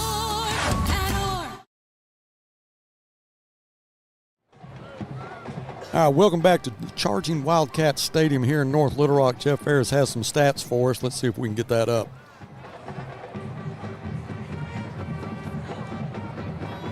Well, if you look, I haven't come up yet, but Northside, there they are. You might want to ask, well, how can North Little Rock have 19 points and not that many yards where they've returned an interception for a touchdown and a kickoff for a touchdown? The one that sticks out to me is the turnovers that Northside has. North Little Rock has none. The penalties are about even. Check the 1st downs on that. We'll get them. All right, that's stats with Jeff after the 1st quarter, and we'll have up-to-date stats at halftime as the Bears have the ball on the 21-yard line. 2nd down and 1. Ezra and JT split to the wide side of the field. Isaac in the backfield. McLean out of the pistol. Gives it to Isaac. Isaac looks for a cutback. Trying to get a first down, but I think he's going to be a yard short. Needed 2, got 1.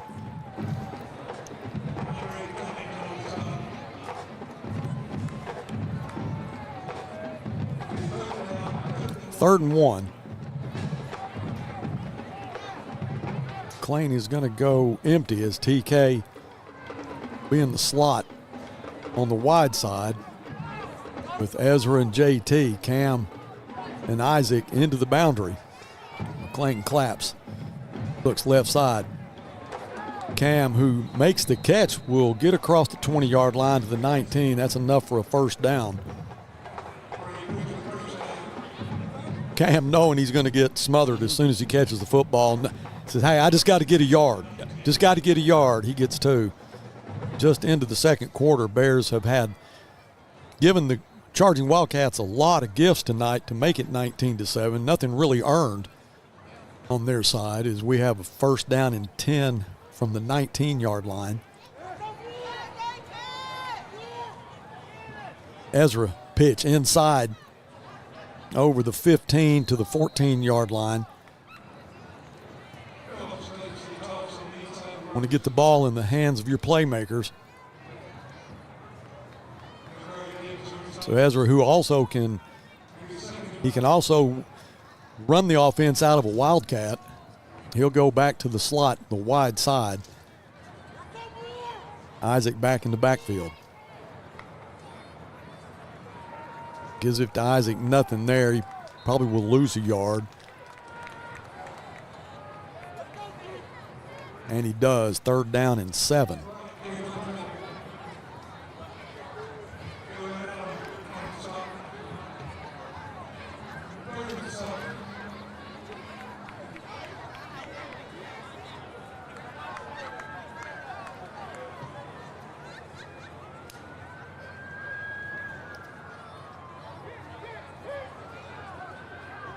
McLean with a 3rd and 7.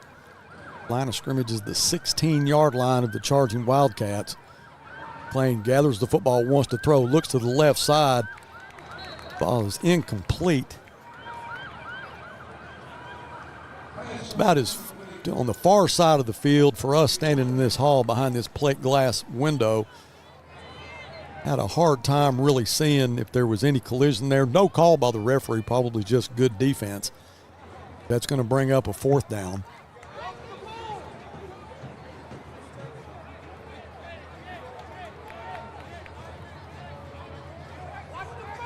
So 4th down and 7. McLean again wants to throw, steps up into the pocket. Complete! Oh, in and out of the hands of Ezra as he was hit right as the ball touched his hand. Good defensive play there. Nothing Ezra could do. You'll see him come across the middle, and he was hit right when he touched the football. So that'll be a turnover on downs. Bears were threatening with 9:56 left. The first half, down 19-7. Defense will come back on the field. Eric Brewer, Devin Jones, and Taylor Webster, your defensive line.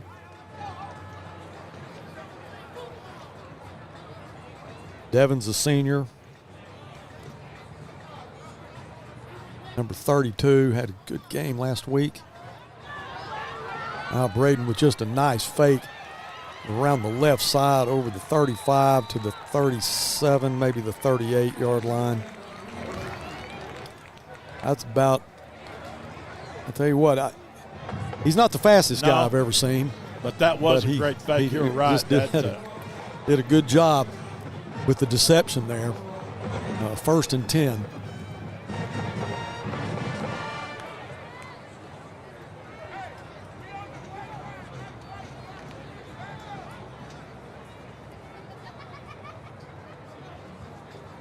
Braden will send a man in motion. Hands off, right up the middle, and a lot of space. A lot of space for Javante Harris. Harris just a little bit short of a first down. It'll be 2nd down and 1. Braden out of the pistol. Gives it to Harris again. Harris will have the first down and more to the 44-yard line of the Bears.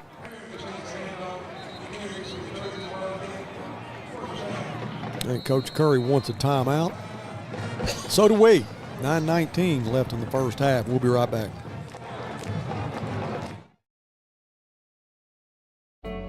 Family, it's bigger than bloodlines, stronger than DNA.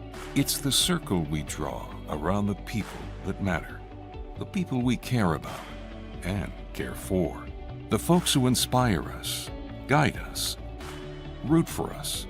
Family means finding common ground, rolling up our sleeves, and making our way side by side. Armstrong Bank. Strength runs in our family.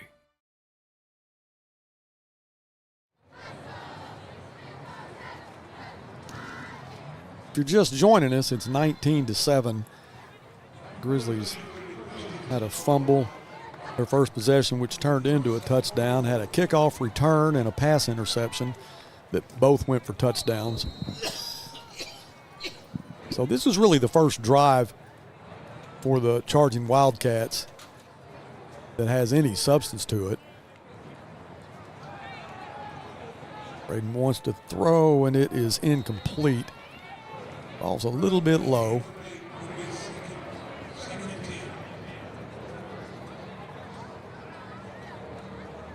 And Ezra Phillips, who I had mentioned earlier, can play anything on the football field, is at cornerback. Ezra was in coverage there.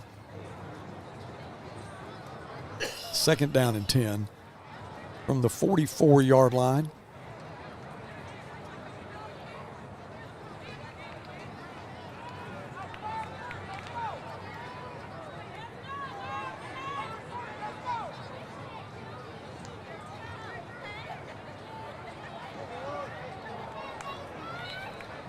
Braden hands off to Malachi Muhammad, listed as a wide receiver, but he's just one of those playmakers that you want to get the ball in his hands. Pick up a 5, 3rd and 5.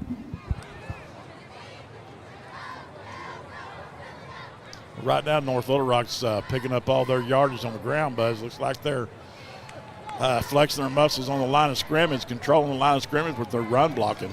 But Coach Solly will have something for them here in a minute. 3rd and 5. Now Braden wants to throw. Boy, it's going to be a screen pass that'll go for big yards to the 20-yard line, but Tyson Braden did a really good job as a quarterback. The patience as he was being chased down and made a nice screen pass for a first down to the 20-yard line.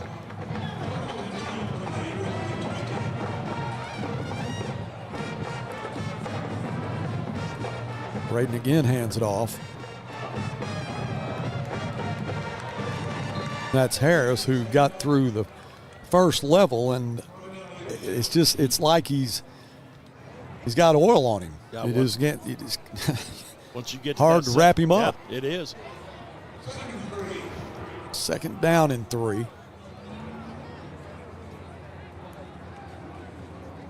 Fakes to Harris, passes incomplete.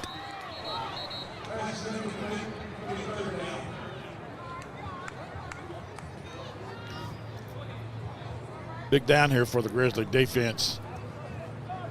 Now 3rd and 3. With what I've seen from their place kicker, it's definitely 4 down territory. One back in the backfield.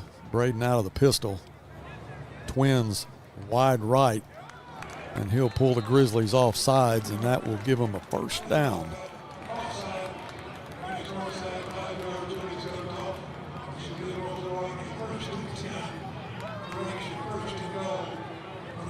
Now the line of scrimmage will be the 8, so it's 1st and goal.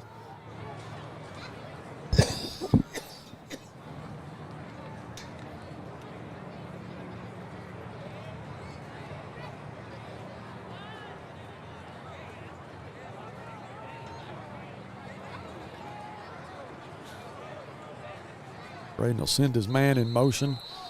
Flags will fly.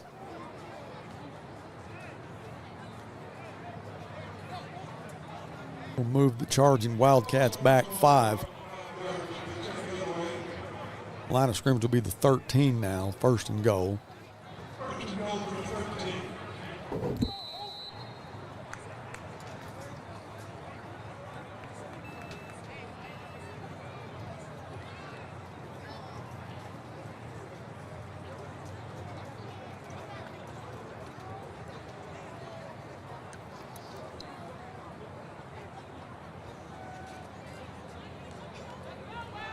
Braden wants to throw.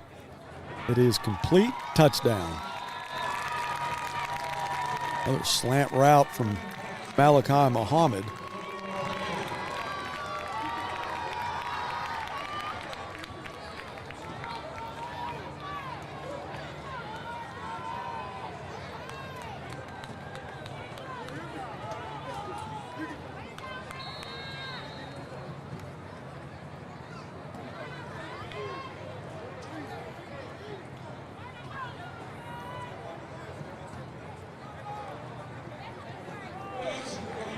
Kubica's extra point is good.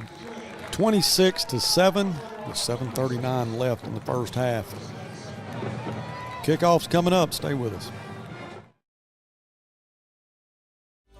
Whether it's record temperatures or below freezing, Ted's is here to keep you comfortable all year long. We've been in business for over 55 years, and we love serving our community. Call today and schedule your seasonal checkup so you're always prepared for what's around the corner. Ted's Air Conditioning and Heating, always ready to help. Tell us you saw Duke and save 10%.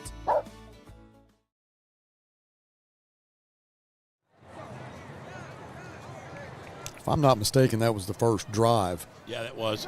You know, the 3 touchdowns they had prior to that, interception return, kickoff return, a fumble that they had great field position, turned it into a touchdown. But that was the first drive that North Little Rock's had.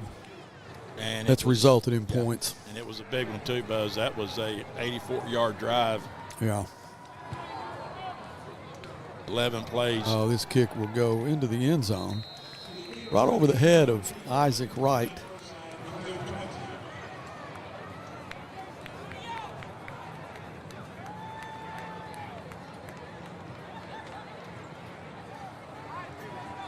But the Grizzlies had a lot of success early in this game with that tunnel screen to Cam Massey and then finding Ezra on some out routes.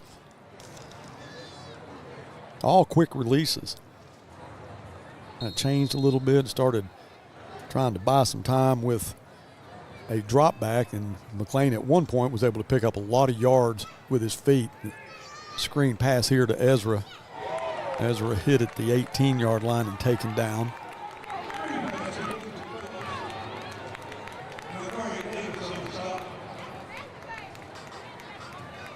Well, you don't like to see lost yardage on a pass play, yeah. A completed pass.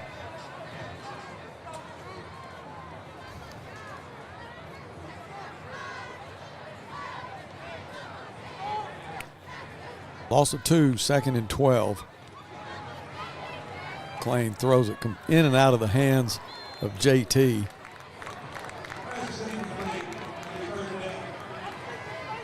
You got to catch those. Yes. 7:01 left in the half.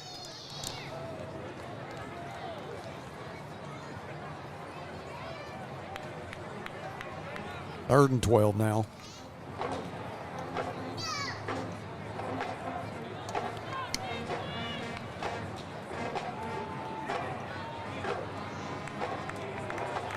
Not sure if McLean was actually ready for the snap. Maybe just wanted to throw it out of bounds. I don't know if the play was stopped or is there a flag down where we can see? No, that'll just bring up 4th down. So Elijah Rogers will come in to punt this away. I think some of the Northside players thought that maybe North Little Rock had jumped off sides and there was no whistle and no flag, so. Amari Johnson will drop back to receive the punt. Be about at midfield. Eric Brewer with a perfect snap, no pressure on Elijah, and he hits a Just a wobbly spiral that's going to bounce backwards.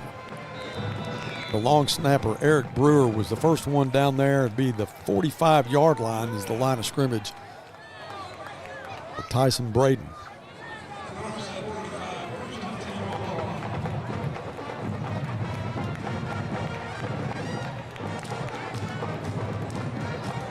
So North Little Rock with good field position, up 26-7.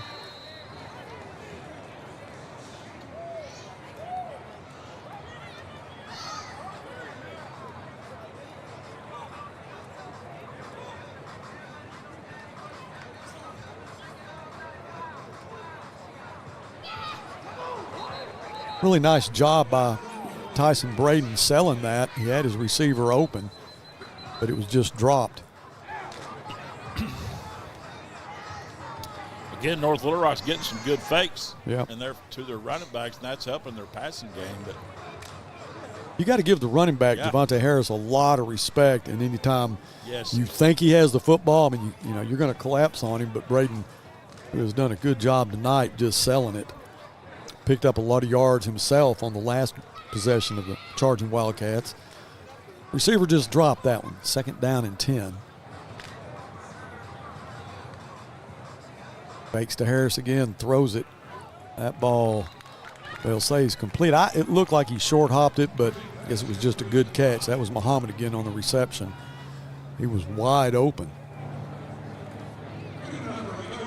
So 1st and 10 at the 35-yard line of the Grizzlies. Bryden goes fast, hands off to Harris. Harris to the 30.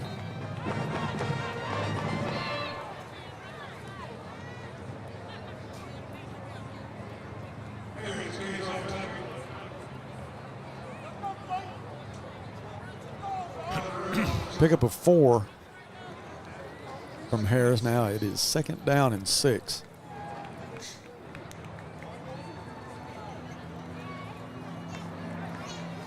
Harris gets the call again. that's a better Right. job than by the middle of the Northside defense. Yeah, it was Gabriel Smith. Had a big game last week against Conway. Made the stop there. Another big 3rd down for the Yeah. Grizzly defense.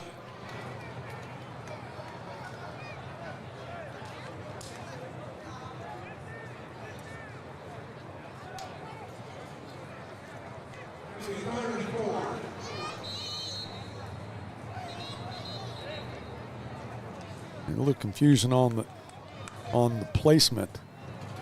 The referee will move it back to the 32. That's going to be 3rd and 6.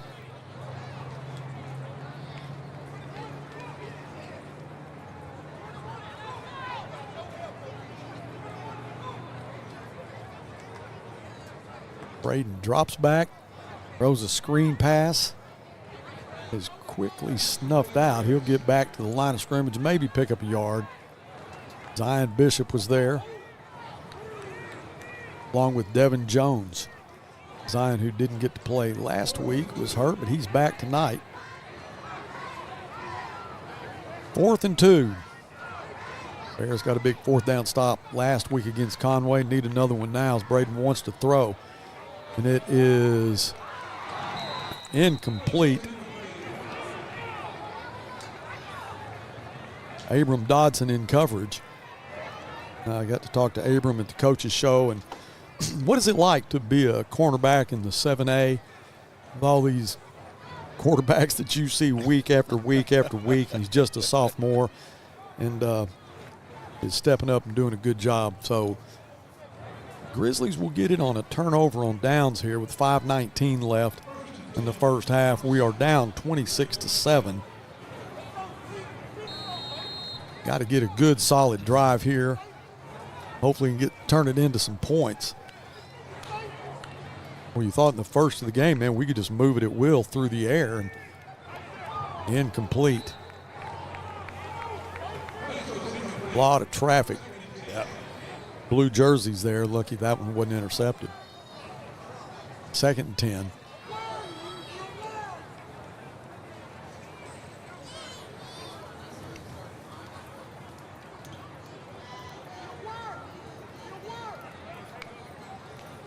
Lane looks to the left side. Incomplete. That was intended for Clark. You had Cam and Clark over on that side, but there is so much traffic. You had 4 blue jerseys there.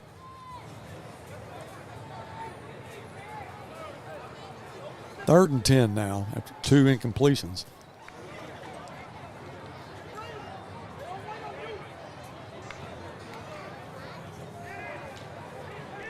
We has Ezra in the center of the field. Doesn't seem to have to roll to the left side. And the ball is caught.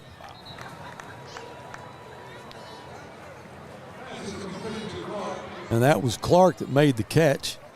Wow. That'll be 4th down. He's going to be a couple yards short.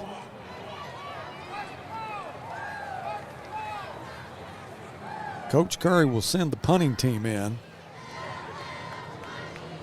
That means Elijah Rogers will catch the punt at about his own 21, or catch the snap at his own 21. North Little Rock will not send anybody deep. They'll just let him have at this one.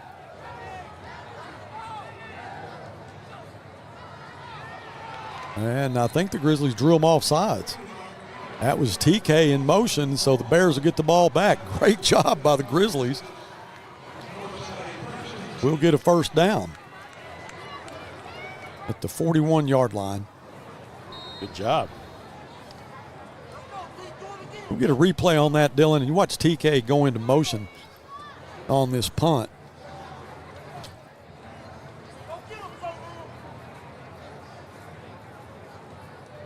Well, we'll wait till after this play.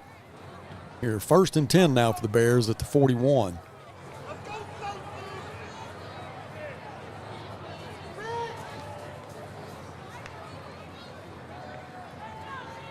Isaac gets the handoff. Boy, it just gets hung up in all the mess right there in the center of the field. Just couldn't find a way out.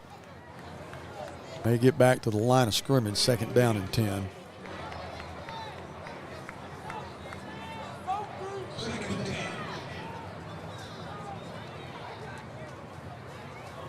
Isaac in the backfield along with Ezra Phillips. Ezra will run a route, but he throws it to the far side. That's Cam Massey on the completion at midfield. That was a great catch. Watching Ezra come out of the backfield. McLean looked at him, then threw it to Cam Massey.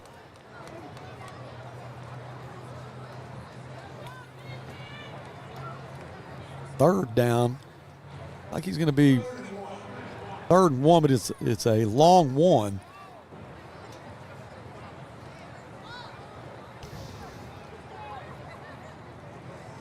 Play clock is at 7. McLean looks to the sideline, under 5 now. Sends a man in motion, but we're going to have to take a timeout. The Grizzlies will take a timeout, but I want to go back to that punt if we can find it. I want to see exactly how they pulled that off. We got 3:42 left in the first half. This game is really a lot closer if you're just joining us and see the score.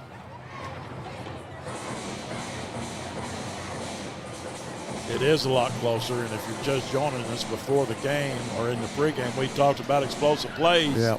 And right now, North Little Rock has more of those than Northside does.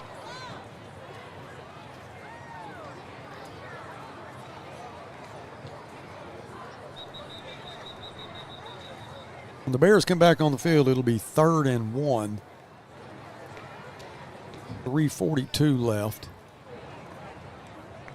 Still have 1 timeout.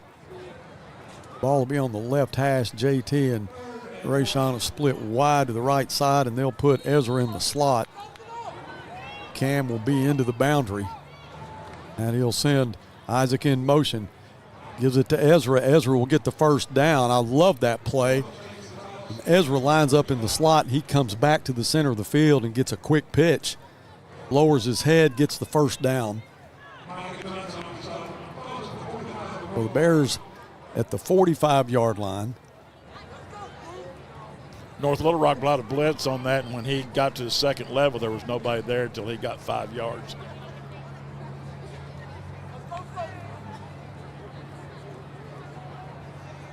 Isaac bulls his way to the 40-yard line.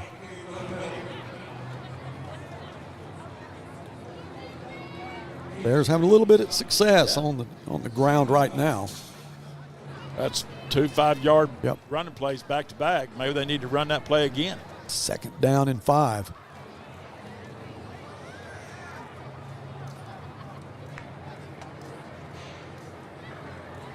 There's Isaac for 5 more. That's enough for a first down as he gets over the 35 to the 34.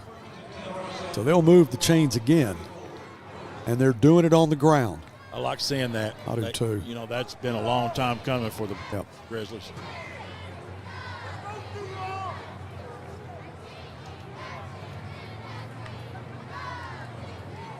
Pass complete to Ezra, and he is hammered. He rolls around and he kind of holds his hips there as he gets up. But he was a sitting duck then. See the replay here and watch Ezra go up and get it, and he just gets a face mask in the number 3 in his back. Loss of 1, 2nd down and 11.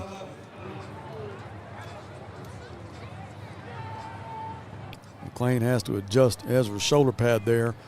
So he'll go in the slot on the short side. Cam to the wide side. Moody rolls left. Throws it incomplete. It's intended for Clark, knocked out of his hands at the last minute. 3rd and 11 now.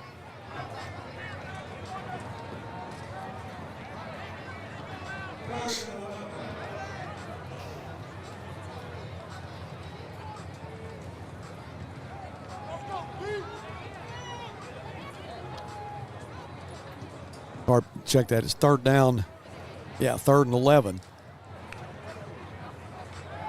Plain drops back, throws, and it is incomplete, almost intercepted, in and out of the hands of North Little Rock DB. So that'll bring up a 4th down and 11.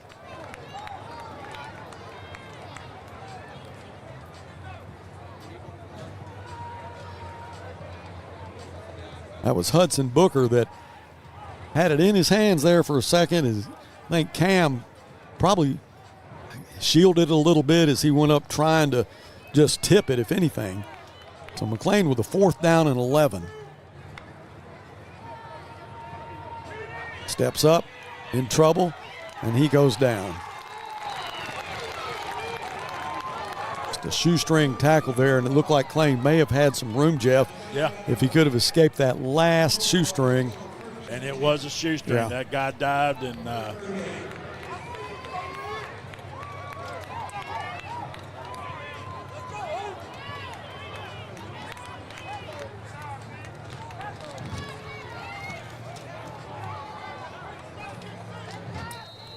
All right, the charging Wildcats have 1:39.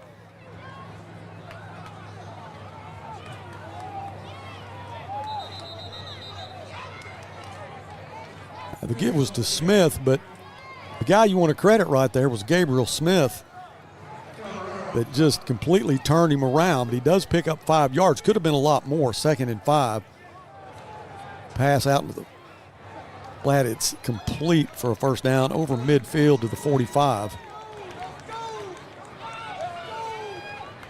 That was Jace White on the reception. So Braden will go in the hurry up. 1:14, hands it to Harris. Harris bounces out to the left side. Taylor Webster with a body slam. And they will throw the flag. Oh, boy. Here comes another flag. Jeff, you got a flag? I've got a hat. Throw it. I can throw it. Golly. I coached with a guy that got, not only did he get all the yellow flags thrown, he got 2 hats thrown at him in one game, on one play. Needless to say, that was his last play of the game. Oh.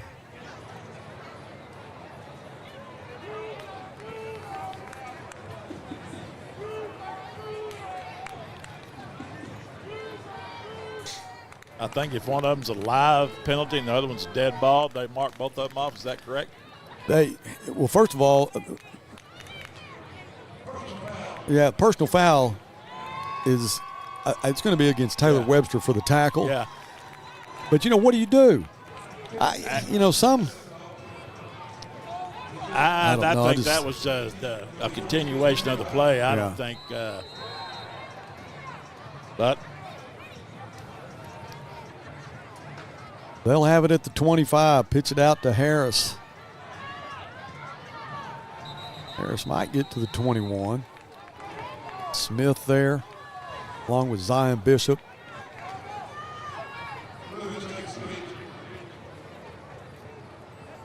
Braden will go tempo again. Gets the snap. He wants to throw. Has time. Sets up. Throws it incomplete, just out of the reach of his intended receiver. That was Muhammad. In and out of the hands. 3rd and 6 for the Wildcats. 29 seconds left.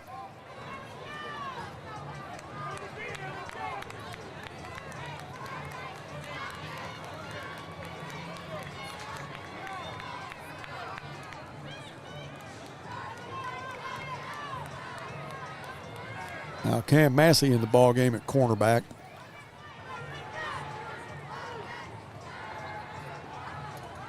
Harris gets the call, and he'll be stuffed. He might pick up a yard, gets to the 20, and he does. Wildcats have 3. Now they have 2 timeouts with 22 seconds left.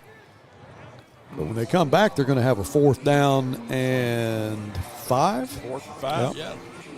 Well, this will be a big play when that was a big Grizzlies. play on that last play for the Grizzly defense. Yeah. They came up big there.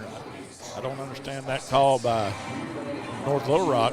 I guess they wanted to spend their timeouts. I don't know.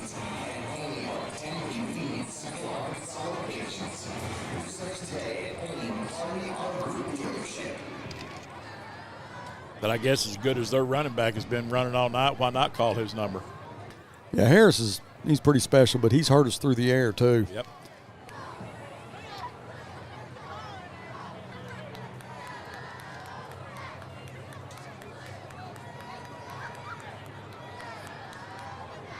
Grizzlies back on the field with a 4th down and 5, 22 seconds left in the first half. Now the goal is just get to the locker room. Let's try to keep them off the board here.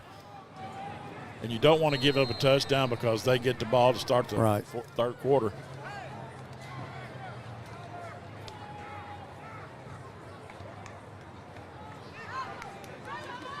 Now Braden will go under center after he tried to draw him off sides, and he'll try it again. Play clock under 10. They'll call another timeout. Great discipline by the Grizzlies not to fall for that. They do, and it's an automatic first down. 22 seconds left. North Little Rock down to 1 timeout.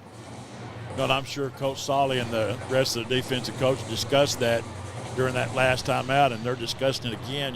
Be disciplined, stay on side, don't jump.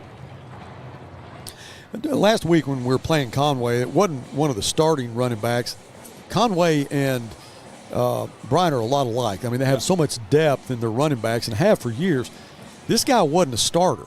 And this was in the 3rd quarter, and he gets the handoff, tackle him, he fumbles, they get the ball back, but he immediately goes out of the game, and he's on the sideline doing push-ups. I don't know if that was his call That's his call. Or if Buck James said, you do some push-ups here for fumbling. No, I bet when they fumble in practice, they have to do push-ups, so he carried that over into the game. 4th down and 5. Huge play for the Bears. Braden gets the snap, throws it complete. That's enough for a first down.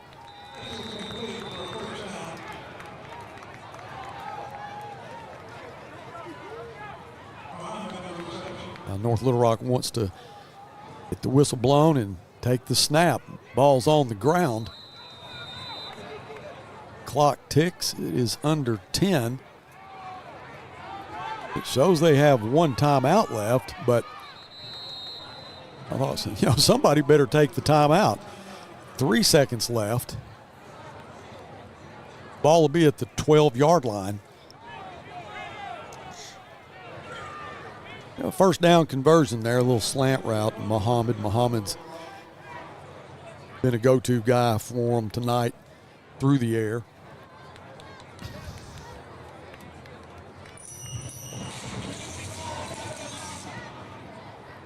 Jeff, got any big plans for the weekend?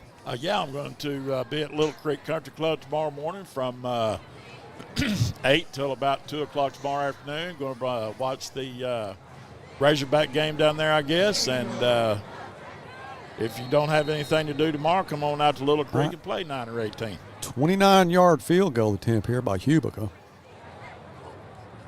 Hasn't really done so well as far as extra points go, but he's on the left hash. 3 seconds left. Kick is up, and that will not get there.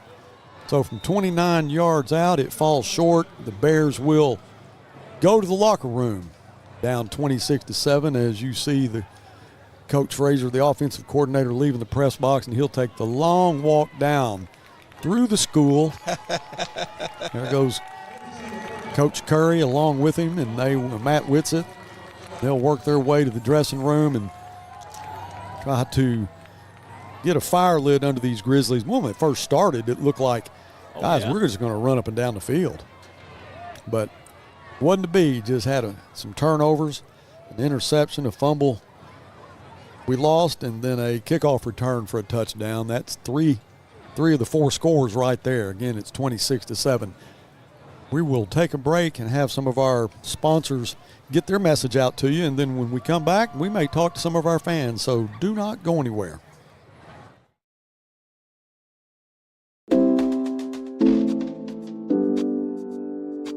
Sawyer's is about more than sunrooms, patios, and home improvement. For over 30 years, we've been about people, about our community, about you. We make quality products affordable so you can focus on making memories with those who matter most. We bring our passion for great craftsmanship and take pride in the work we do so you can count on it lasting a lifetime. Give us a call today and see the difference we can make for you. You're in business to do business, not paperwork. That's where the skills of Potts & Company certified public accountants can help you succeed. Trust the experienced professionals of Potts & Company for tax preparation, bookkeeping, and other business services. Using QuickBooks for your operations?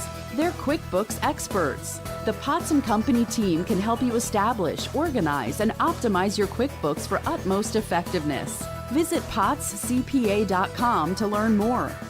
This is Northside head football coach Felix Curry. I call 782-8940. That's 782-8940. Hi, this is Ricky Smith, head basketball coach for the Northside Lady Bears. I dial 782-8940. That's 782-8940. Football in fall, what a great time of the year. It's also a great time to take advantage of York factory rebates on high-efficiency HVAC products. Give us a call at 782-8940. That's 782-8940. Between life, work, and family, sometimes the person that you need to take care of the most is you.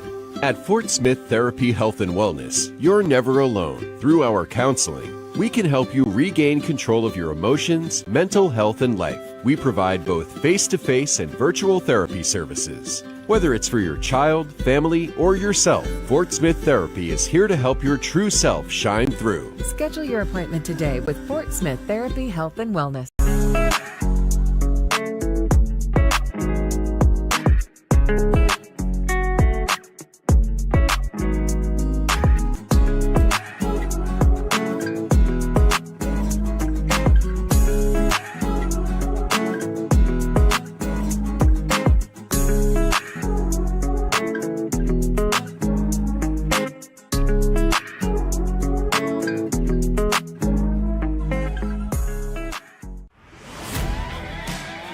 It's game day at Raising Cane's. If you want to order like a champ, forget about X's and O's. The only play you're running is chicken. So what combo are you picking? We've got tailgates of hand-battered, cooked-to-order chicken fingers and cane sauce, and jugs of freshly made tea and lemonade. This season is about to be unbeatable. Raising Cane's chicken fingers, one love. REP is your trusted source when it's time for you to sell your business, or if you are looking to acquire one. We offer a variety of services that help prepare your business for sale, and we also counsel and advise you every step of the way. We take pride in our experience, market knowledge, and integrity. You can be assured your business is in the right hands. Resolution Equity Partners, partnering with you now, preparing for the future. Consumer notice. Interest rates are at a 22-year high. To gauge the demand for lower rates, or Chevrolet of Fort Smith is holding a great percent event. 1.9% financing for 60 months on select models is in effect. New 2023 Silverado 1500, new 2023 Equinox, new 2023 Trailblazers. 1.9% financing. Plus, get over $3,000 in or extra value. Or Chevrolet of Fort Smith. You always get more at Or. Stop by Midas today to buy 3 tires and get the 4th free, so you can embrace every season, every climate, and every road with confidence. Roll into Midas for big savings on a new set of tires. Request your tire appointment today at Midas.com. Family. It's bigger than bloodlines, stronger than DNA. It's the circle we draw around the people that matter, the people we care about and care for, the folks who inspire us, guide us, root for us. Family means finding common ground, rolling up our sleeves, and making our way side by side. Armstrong Bank. Strength runs in our family. Whether it's record temperatures or below freezing, Ted's is here to keep you comfortable all year long. We've been in business for over 55 years, and we love serving our community. Call today and schedule your seasonal checkup so you're always prepared for what's around the corner. Ted's Air Conditioning and Heating, always ready to help. Tell us you saw Duke and save 10%.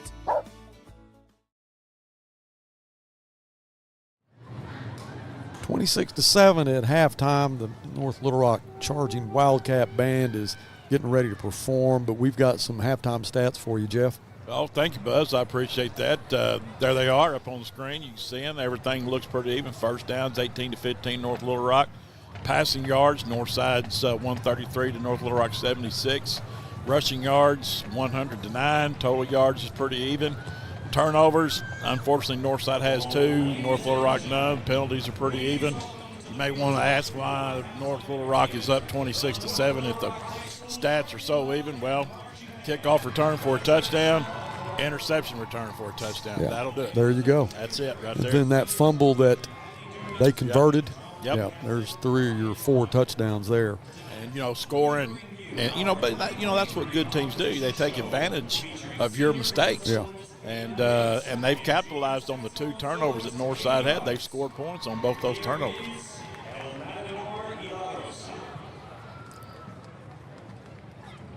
Well, Jeff and I are going to take a little break, and we'll let you watch the halftime entertainment, and we'll be back shortly.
the tone, please record your message. When you are finished, you may hang up or press 1 for more options.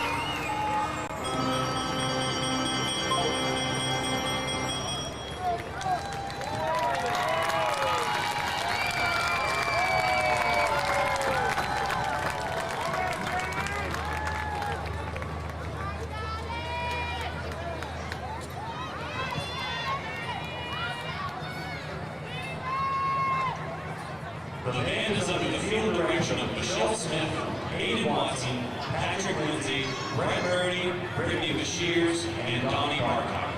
Thank you to our band boosters, Dr. Beluski, Dr. Gotti of St. Louis, and the North Little Rock Board of Education for their continued support of the band program.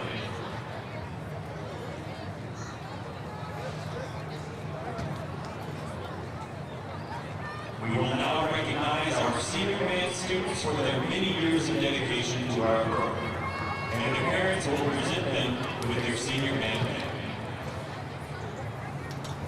Asher Albright, French horn and elephant, escorted by Corey and Jonathan Albright. After high school, Asher plans to go to Harding University to study engineering and computer science. His favorite part of the band is the music.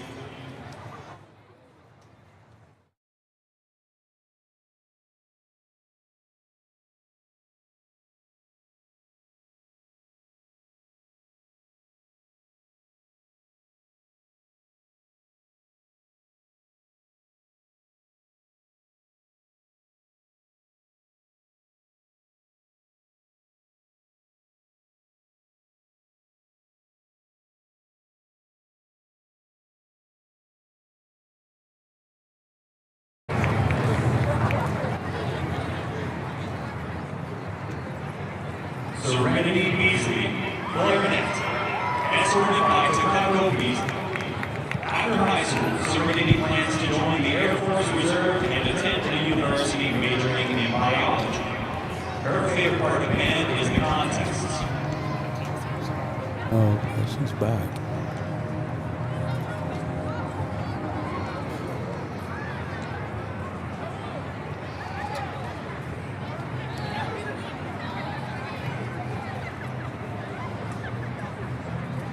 Alex Brown, French horn and elephant, escorted by Ashley Brown.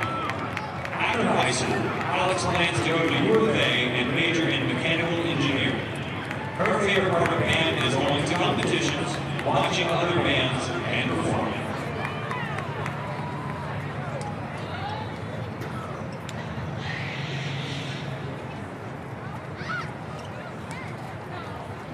Jada Dukes, flute, escorted by Broderick Calloway and Erica Mike. After high school, Jada plans to go to Prairie View A&M University with her best friend Aiden. Her favorite part of the band is having conversations with Miss Smith.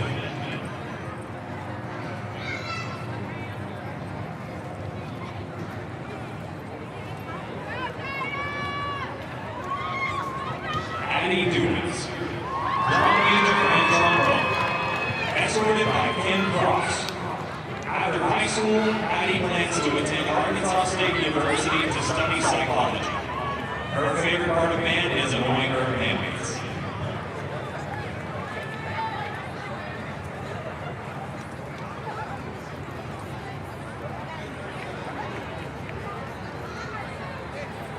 Christian Grant, color guard captain and clarinet, escorted by James Grant.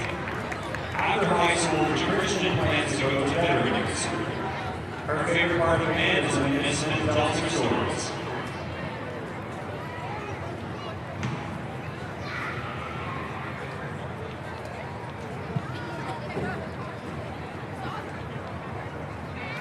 LaShonda Allen, clarinet, escorted by Michelle Smith. After high school, LaShonda plans to go to UCA and major in nursing. Her favorite part of the band is meeting amazing and talented people.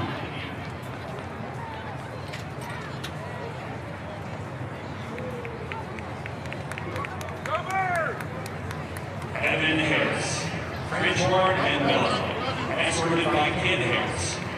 After high school, Evan plans to major in electrical engineering Tech University. His favorite part of the band is the bus rides.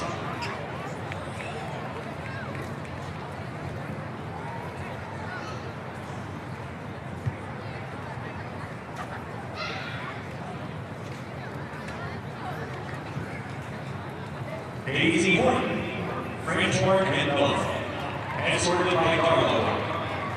After high school, Daisy plans to go to college at Arkansas Tech and continue to play the French horn. Her favorite part of the band is that she rarely feels judged in front of band kids.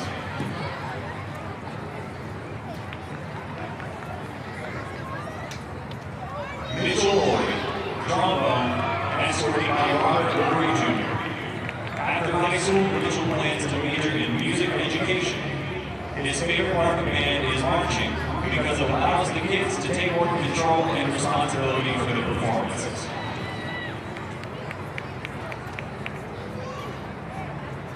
Dalton Mayer, tuba, escorted by Boyd and Jennifer Mayer. After high school, Dalton plans to go to college and major in music. His favorite part of the band is auditioning and attending all regional.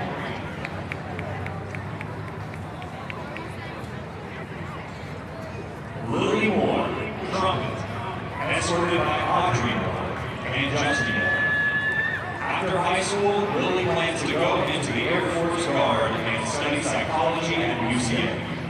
Her favorite part of the band is the friendships that she made and all of the memories that you make, as well as traveling to football games and competitions.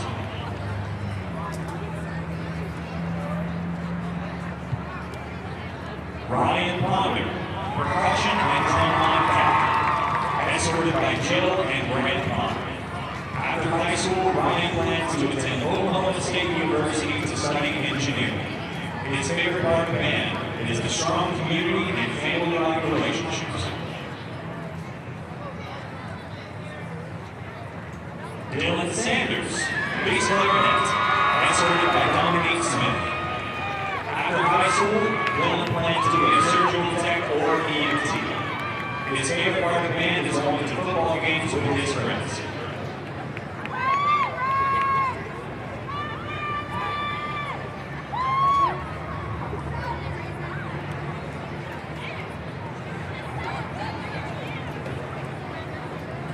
James Skinner, trumpet, escorted by Brandy and Steven Skinner.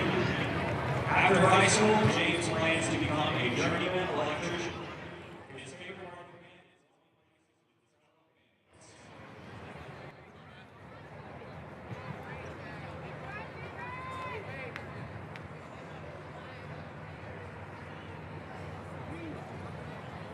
is Landon Warren. Welcome back to North Little Rock. About 30 seconds left in halftime as far as the clock's telling us, but they still have the band on the field.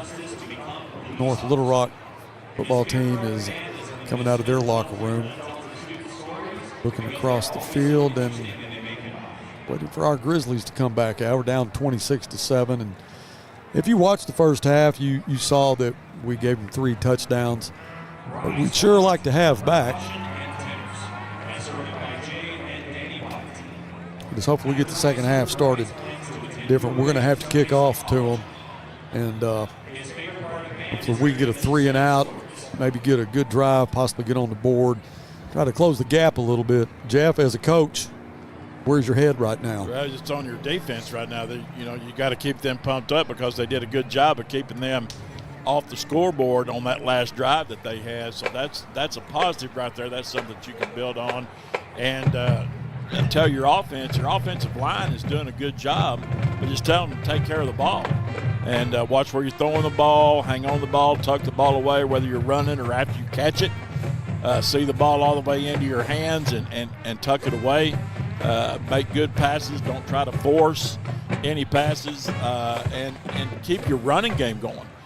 They had that running game going on that last drive that they had the ball in the second quarter. They had 3 consecutive runs there where they had 5+ yards on those runs, and then they got away from that and ended up turning the ball over on downs. And that's when North Little Rock drove the ball down to the 22-yard line, I think, or the 13.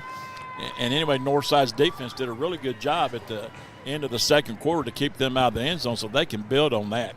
And they need to build on that because they've got to go back on the field to start the third quarter. Yeah, and they also had a big penalty there on that last drive too, that 15-yard personal foul that, I don't know, I mean, Taylor made the tackle, and obviously it was a little bit too aggressive for the referee. But again, it cost us 15 yards, and then you're right, being able to run the football 3 consecutive times, 5 yards a pop, get a first down. You had Isaac and Ezra Phillips basically combining there. Ezra coming out of an H-back position to get one of the first downs, and then Isaac the other 2. Yeah, you got to go back to that. You know, that helps your passing game so much. When you're able to drop 8, gosh, it's hard. I don't care who you have as far as receivers go and how good your quarterback is. Man, you're going to be throwing into a lot of traffic. Absolutely, and they're dropping 8 and only rushing 3 for most part, only rushing 3. So they're dropping 8, and the most receivers you can send out is 5. So you're going to have defensive, and North Little Rock's defensive backs aren't bad. They do a good job, and but I'm going to, you know, Northside's offensive line has been taking a lot of heat this all season. All year. Yeah. But tonight, I think for whatever reason, they put it together tonight. Something's clicked, and they're doing a good job. Have they had some breakdowns? Sure. You're going to have those. But I want to just say that they've done a real good job tonight overall as far as protecting McLean Moody on passes, and they've done a really good job run blocking. So I think if they can keep that up and the defense can build off stopping them from scoring at the end of the second quarter, they're going to get back in this game. Everything went North Little Rock's way the first half. There's a lot of things that, not just the turnovers, but we had a 4th and long that a shoestring tackle kept McLean from getting a first down, and probably a lot more. It's just little things, you know, like we always talk about. It's just a game of inches, and man, you go back to a lot of games that we've played in the past. Some we won, some we lost. It comes down to a spot here or there, a shoestring tackle, and that shoestring tackle on McLean, I'd like to have seen what he could have done. Yeah, because he had staying up right there. He had a lot of green in front of him. He did. That's for sure. And, you know, he's not slow. Oh, McLean's at 4.4 right now, and they're thinking by the time he's a senior, he's going to be a 4.3 guy. All right, the Northside coaches are coming down the hall right behind us, going into the press box. Sure, they're keyed up and ready to go. Well, the Grizzlies will have to kick this one away, so that'll mean Jalen Chavez, who's done the kicking tonight, probably come out and tee it up. Kick this one away. Now, we had one return for a touchdown that he caught on the far sideline, and it looked like he was going to bring it up the center of the field, and then obviously he saw, you know, some space to his right, and once he got around the edge, I mean, that was it. There was nobody going to catch him. I think him starting at the middle, kind of guys that have the contain, they kind of sucked them into the middle, and he broke outside of that.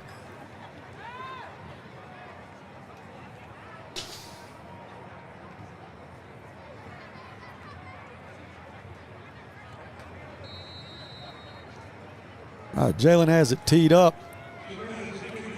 Second half is underway. He kicks this one all the way back to the 4-yard line. He drops it and picks it up at the 20, and here he goes again around the edge, but he'll be run out of bounds by Abram Dodson.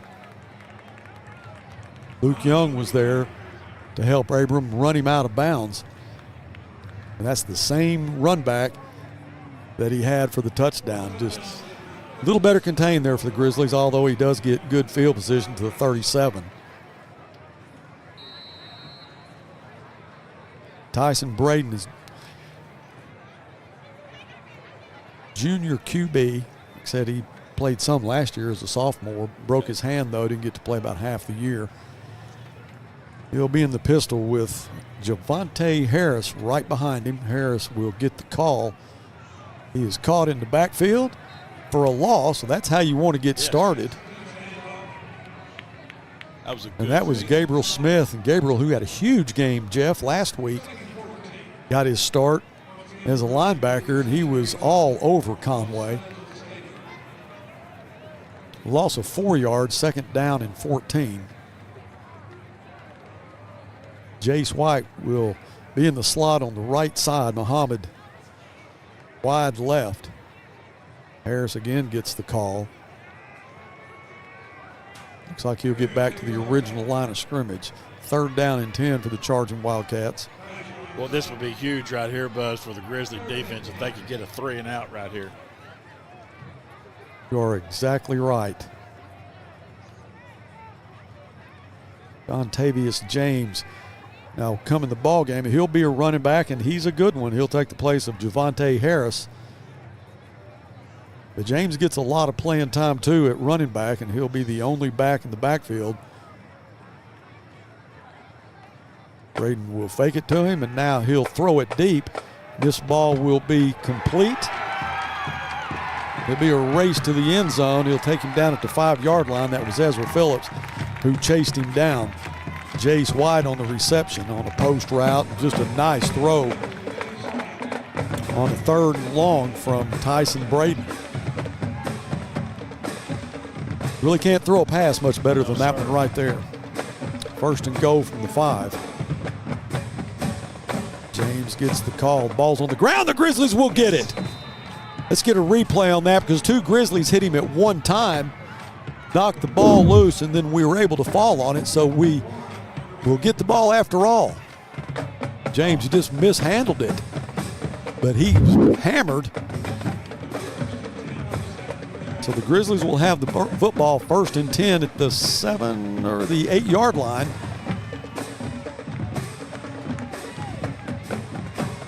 So the big pass play went for nothing as the Grizzlies will get the first turnover of the second half.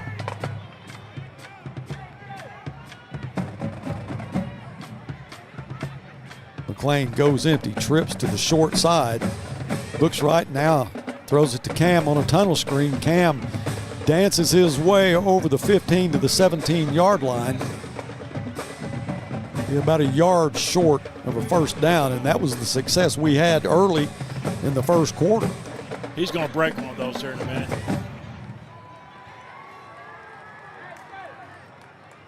Well, they gave him a 1st down, looks like. Yeah, 1st and 10. McLean again loads up, throws it complete to Clark. Pickup of a couple. Line of scrimmage is the 18. They'll mark him at the 20. 2nd down and 8.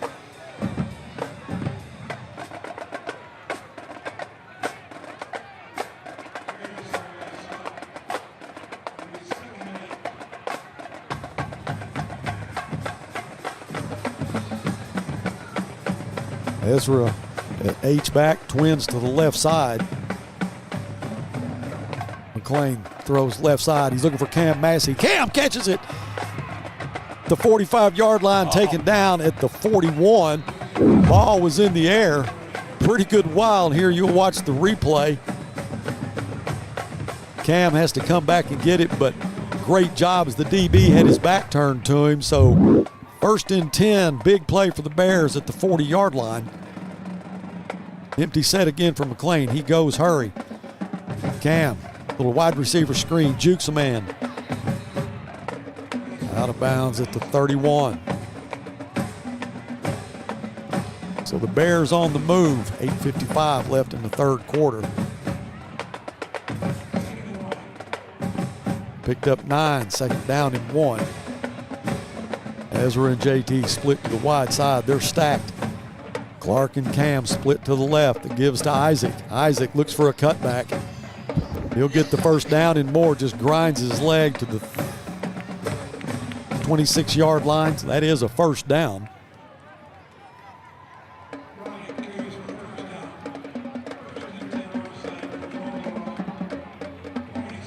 Trips to the wide side of the field. JT into the boundary. McLean gives it to Isaac. Isaac back up the middle.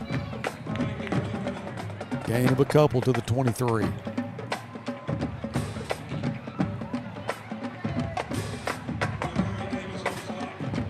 And this drive started at the 8-yard line. So second down and 7 from the 23-yard line of the charging Wildcats.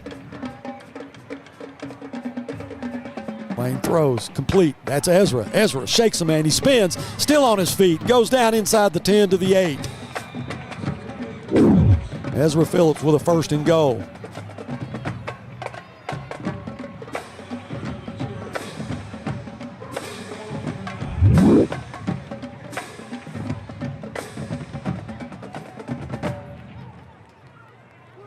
Line of scrimmage is the 9. So first and 9. First and goal from the 9. Isaac gets the call, and he is met for a loss there all the way back to the 13. Well, that is a loss of 4. Second and goal from the 13.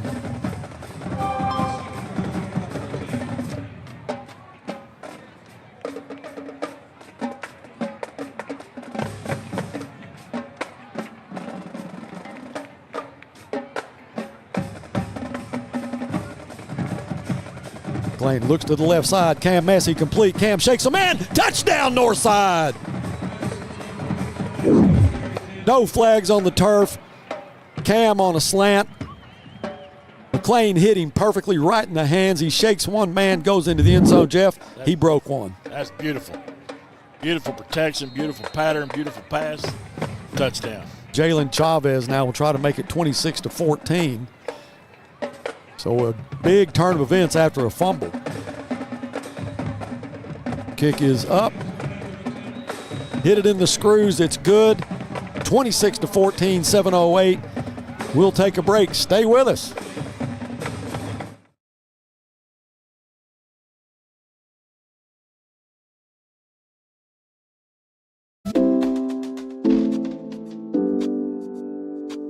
Sawyer's is about more than sunrooms, patios, and home improvement. For over 30 years, we've been about people, about our community, about you. We make quality products affordable so you can focus on making memories with those who matter most.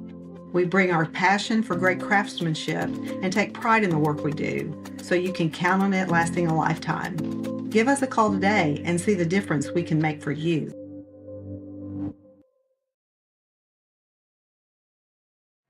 Your call has been...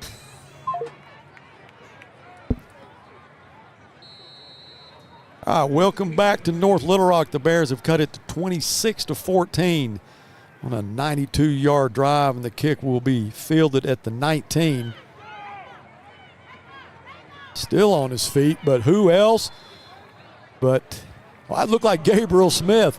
It wasn't, but a nice tackle by Darian McGrew. Check that.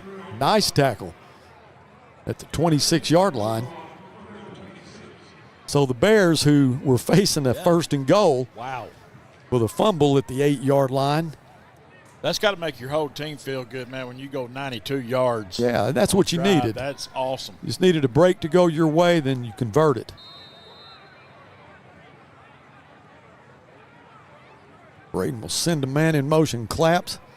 He'll hand it to Harris. Harris, nothing there, but slips by everybody, still on his feet. You got to make the tackle in the backfield when you have the chance. First and 10, Coach Curry is 4 or 5 yards on to the field, and you can understand his frustration there. We had him in the backfield. Yep. But Harris escapes to get a first down at the 39-yard line. Got to wrap him up and grab cloth.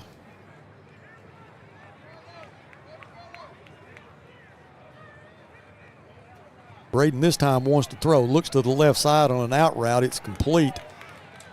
Over the 50 to the 47-yard line. Again, it was Malachi Muhammad, a junior wide receiver.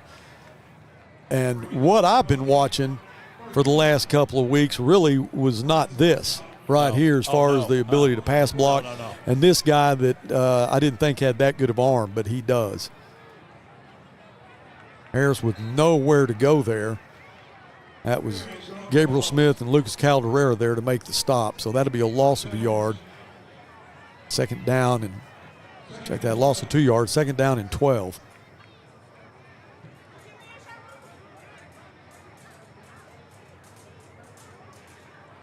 The only real legitimate drive they had in the first half ended in that post route to Muhammad. And I mean, the pass was just extremely well thrown, but he definitely has a good arm. And they've got some good running backs too. It's pretty evenly balanced. This time he wants to throw again. It is complete, close to a first down. Let's see where they mark it. On a 2nd down and 12, they're going to move the chains, and they will. He's needed 12, and he got 12. Now the line of scrimmage is the Northside 37.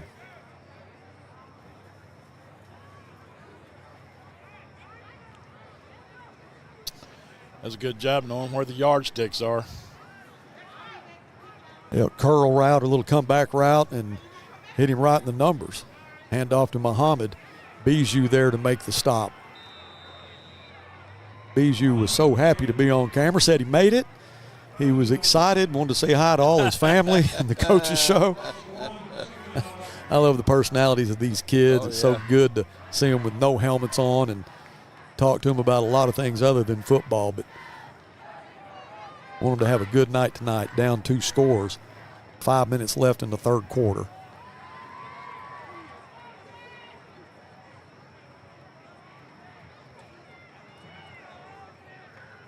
Braden will have one back in the backfield. That is Harris. He goes on a wheel route. They'll throw it complete to a wide open speedster who will get to the end zone.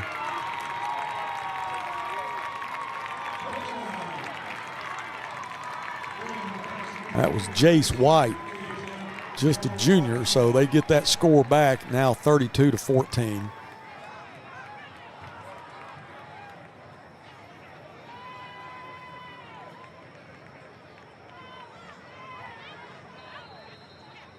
Ubika will come on for the extra point. 4:37 left.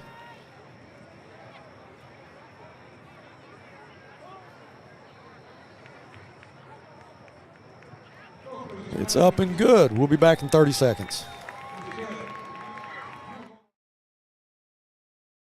You're in business to do business, not paperwork. That's where the skills of Potts & Company certified public accountants can help you succeed. Trust the experienced professionals of Potts & Company for tax preparation, bookkeeping, and other business services. Using QuickBooks for your operations?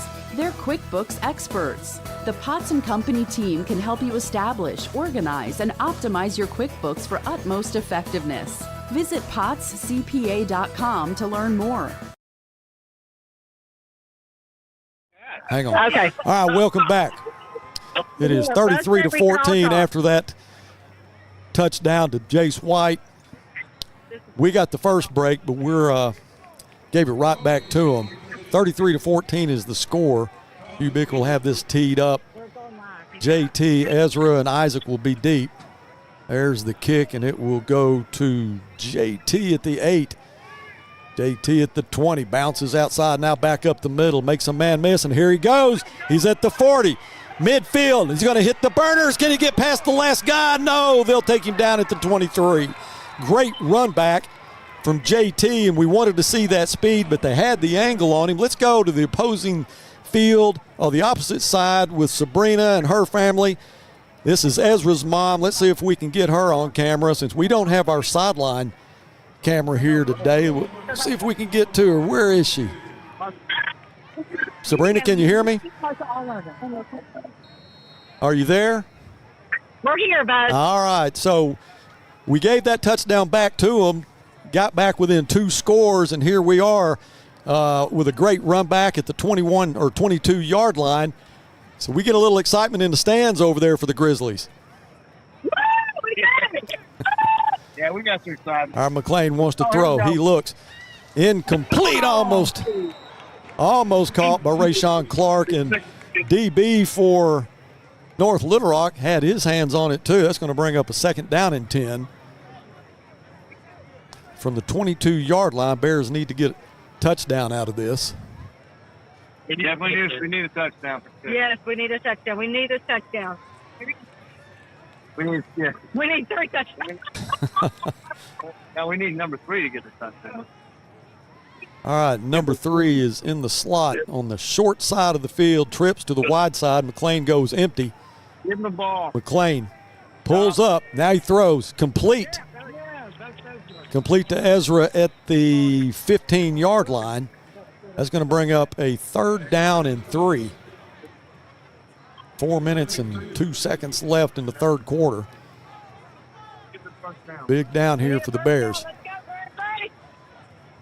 One back in the backfield. Ezra's going to be an H-back. McLean tries to draw him off sides. Not there. Everything. Gives it to Isaac. Isaac looks for a cutback. Looked like they got his face mask, and here comes the flag.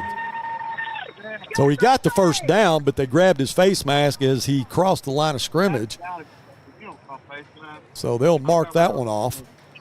That'll be half the distance to the goal. So the Bears will have a 1st and goal with 3:37 left in the third quarter.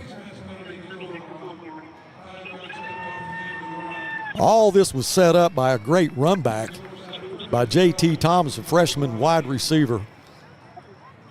And you knew at some point, Jeff, he was gonna break one. And he's going to do it again. Let's go. Let's go.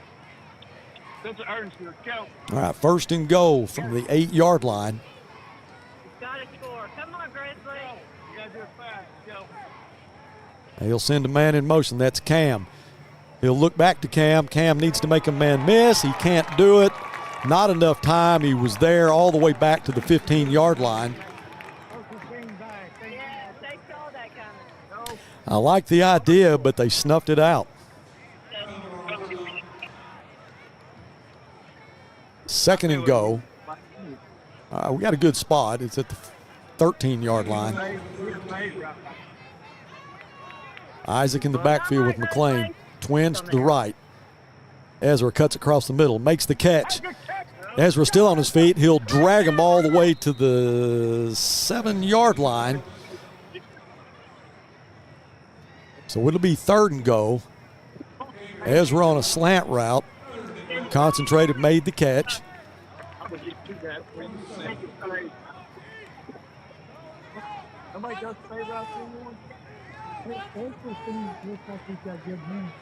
Cam split wide to the left side. JT split wide to the right. Now the play will be stopped as McLean was stepping up into the pocket. He was getting ready to throw a rope. The whistle blew. Who did it? Flag on the play, so we will. Let's see. All right. Well, they'll go ahead and start the clock. It's still on. It is on the 12-yard line. 3rd and goal from the 12. Come on.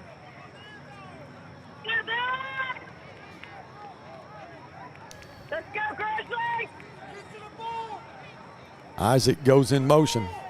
McLean rolls to the right side, looks back to the left, throws a fade. Cam Massey, touchdown Northside!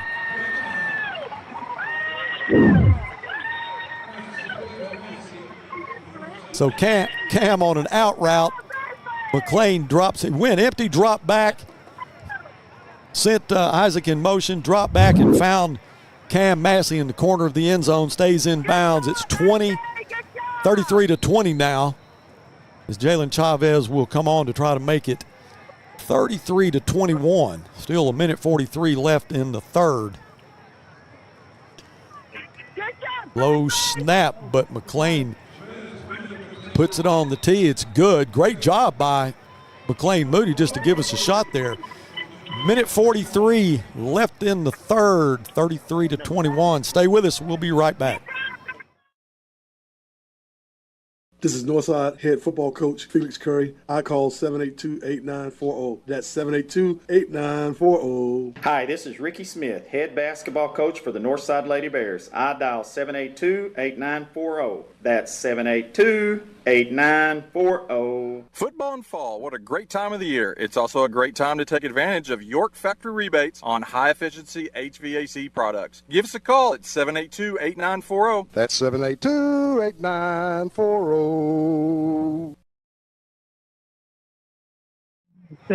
All right. we are back. Looking across the field to the Grizzly stands, and that's Ezra Phillips' Little Rock family right there waving to the camera. Well, we are the Northside Grizzlies, too. Kickoff goes to the 15. He'll cut up, look for a lane there, but we will shut him down.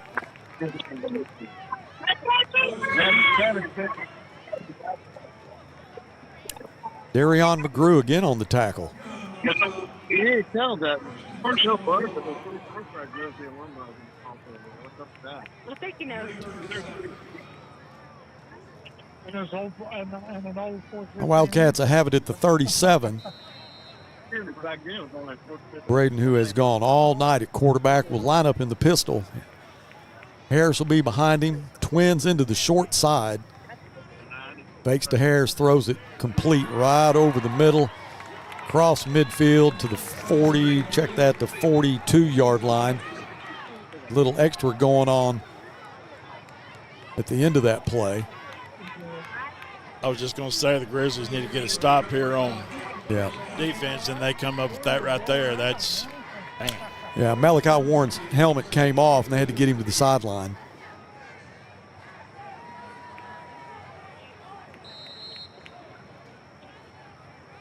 First and 10 from the 42. Pass is complete to the 35.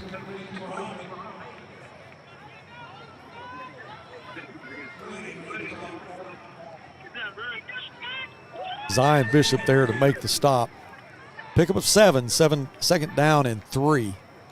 Again, Braden wants to throw. He finds a man wide open, and he'll sprint his way into the end zone. Well, the Wildcats will quickly score with 57 seconds left in the third quarter. Been a lot of scoring going on in this third quarter. But just a lot of missed tackles. Yes. All right, 39-21. Hugh Bika will try to make it 40.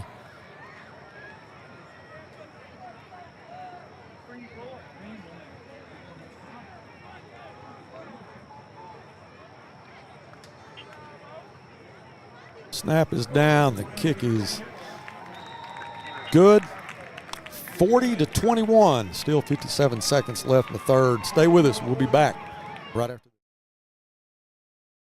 Between life, work, and family, sometimes the person that you need to take care of the most is you. At Fort Smith Therapy Health and Wellness, you're never alone. Through our counseling, we can help you regain control of your emotions, mental health, and life. We provide both face-to-face and virtual therapy services. Whether it's for your child, family, or yourself, Fort Smith Therapy is here to help your true self shine through. Schedule your appointment today with Fort Smith Therapy Health and Wellness.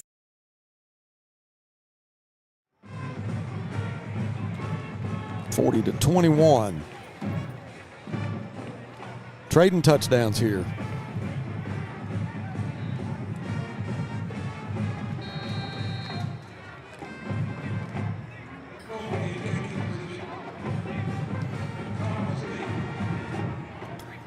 JT, who almost broke the last one.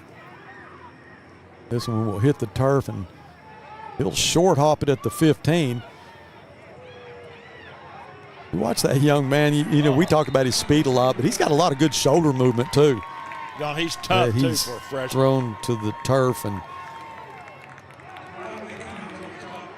got some Grizzlies standing around it, checking on him. He wants to get up, but I see Mrs. Bean come out to check on him. JT has been a really force for us tonight in the kickoff return game. Now Coach Curry out there. Northside's going to have to keep answering. That's exactly right. Of course, that's a duh statement. I think everybody out there knows they're going to have to keep answering. They're going to have to get a stop on defense. After they score here, they need to get a 3 and out or a turnover for 6. Well, it's good to see JT up and walking off. May have had the breath knocked out of him.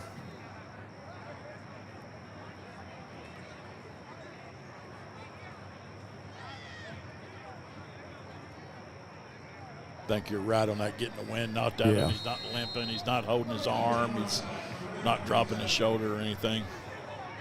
Line of scrimmage is the 27. TK will come in for JT. Throws it across the middle. Is that complete? That is. Ezra Phillips with a great catch. So they're going to. What? Oh, the ref said it hit the ground. Let's get a replay. Watch, see if we can see. It's going to be the backside here, but Ezra says he caught it. Oh my goodness! Looked like he snagged it. Oh, and I'll tell you this about Ezra: if he thinks he got it, he got it. Wow. Oh, he was jumping up and down.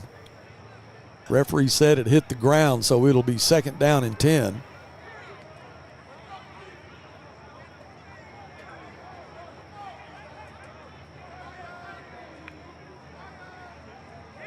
McLean is going to have to run for his life here. Throws it incomplete. It was intended for Ezra again. McLean's getting up a little bit slow, but guys, he had to show some real speed just to be able to get that pass off. Yeah, I think dialed up the blitz there by the charging Wildcat defense, and they sent more people than the offensive line could block. Yeah, 2 of them come off the edge, Yeah. Jeff, and I mean, he had nowhere to go. No, he did not. Now it's 3rd and 10.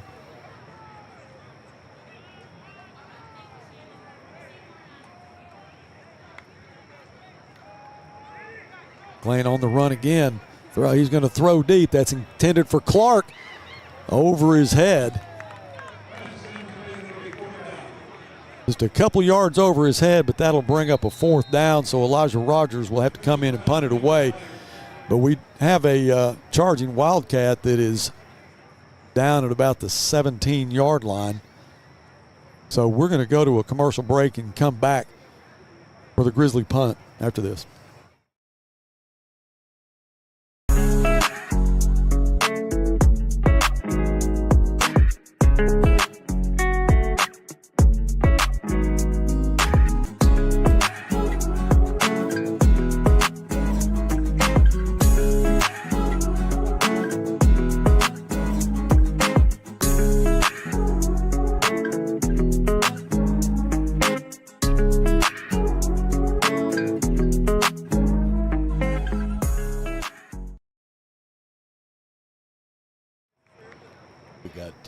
Well, another player that may have had the wind knocked out of him, but he's able to get off the field under his own power, which is always good to see.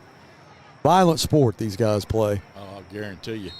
And this is not a contact sport. This is a collision. That's sport. right. Basketball's a contact sport. And ballroom dancing. You involved in that? Yes, I am. Oh, nice punt. A turnover spiral, which will land at the 30.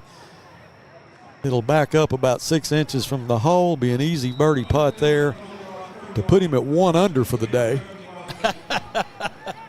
Man, that was nice. You know, North Little Rock didn't put anybody back, and they really didn't put any pressure on Elijah, and he just hammered that. And it's amazing, Jeff, because he doesn't really work at it. He's just naturally gifted. That was a 40, wow, that was almost 50-yard punt. With no roll. No. That was a 42-yard punt. That's a good punt. James and Harris both in the backfield for Braden. And that'll be James. Still on his feet.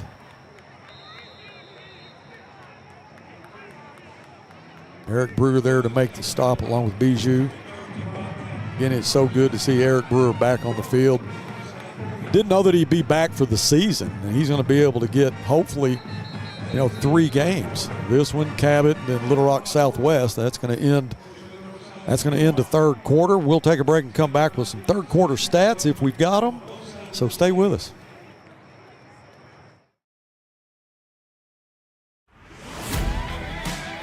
It's game day at Raising Cane's. If you want to order like a champ, forget about X's and O's. The only play you're running is chicken. So what combo are you picking? We've got tailgates of hand-battered, cooked-to-order chicken fingers and cane sauce, and jugs of freshly made tea and lemonade. This season is about to be unbeatable. Raising Cane's Chicken Fingers, one love.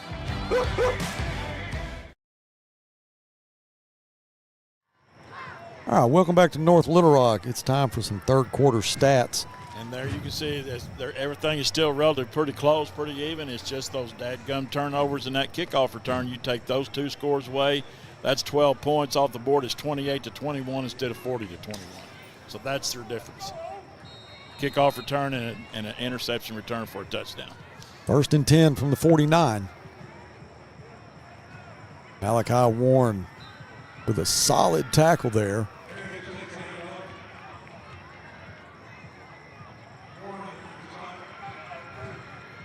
Devontae Harris on the carry, picks up a couple. 2nd down and 8.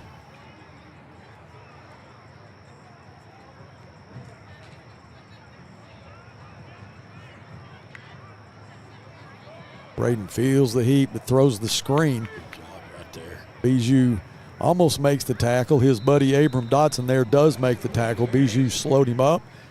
Dotson and Gabriel Smith there to make the stop. 3rd down and 6, a long 6, almost 7. Another big 3rd down here for the Grizzly defense. Boy, they need to get off the field right now after this play. And the clock is not their friend right now. No, Stephen Dykes checks in for the charging Wildcats. He's just a sophomore. That might be Chuck's grandson. You think? Yeah, it might be. Ball is complete to Jace White. Probably, will it be enough for a 1st down? The Wildcat coaching staff says it is. Let's see what the referees have to say about it. He's going to be short, less than a yard. Big play here for the Grizzlies. Big play right here. Yes. Malachi, along with Taylor and Eric. Devin Jones.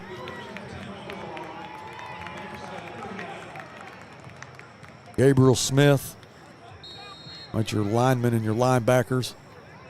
Ezra will be cornerback on the right side. Chavez will be your safety.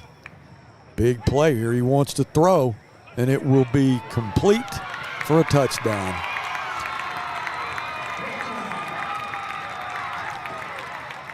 Fourth down and less than a yard, and you just throw it over the middle to a wide open receiver for an easy touchdown. Wow. And it looked like he was going to overthrow him, but his receiver had some speed, was able to get under it. Easy touchdown.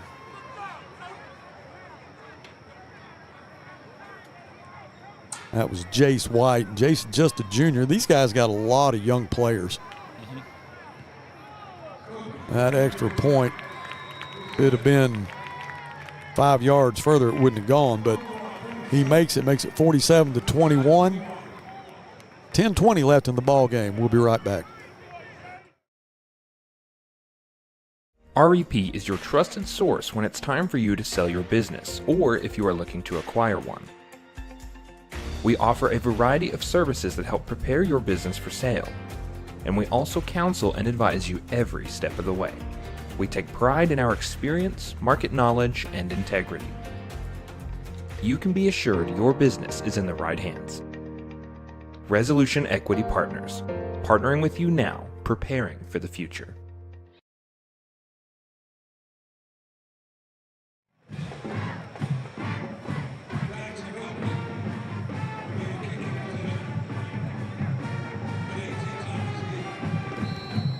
(47-21) is the score with 10:20 left. Been a very balanced offense for these charging Wildcats. Had success on the ground, had success through the air. Clark will take it at the 23. Decides to go vertical, gets over the 35 to the 8-yard line. So that's where McLean Moody will have it with 10:13 left, down 26 points.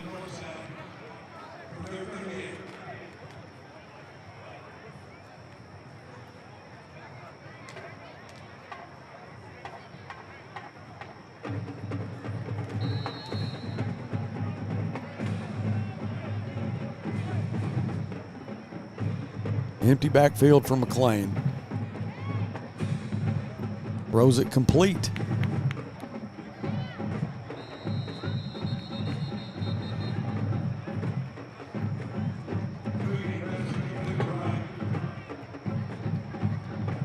First down for the Grizzlies.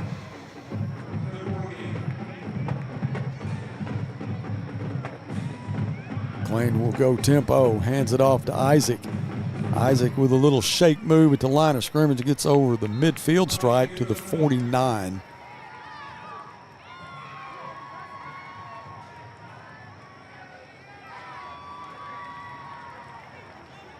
Second down and 6.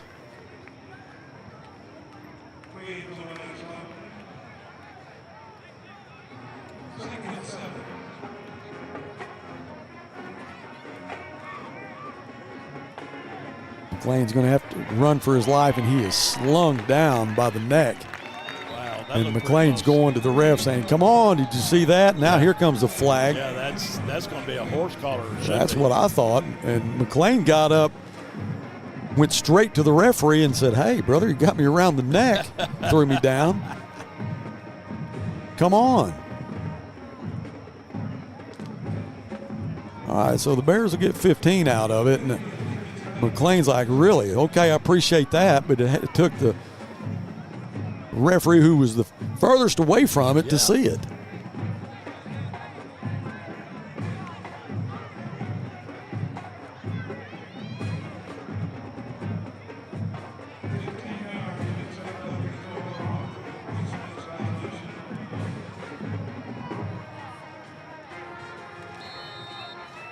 Second down and 4.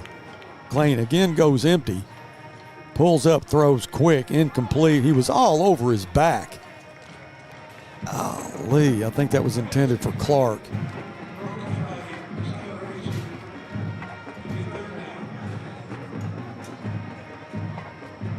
That was Isaac.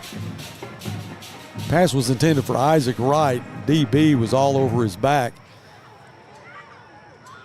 No call. I mean, I want everything to go against the charging Wildcats, and, obviously nothing against us, but maybe it was just a good play.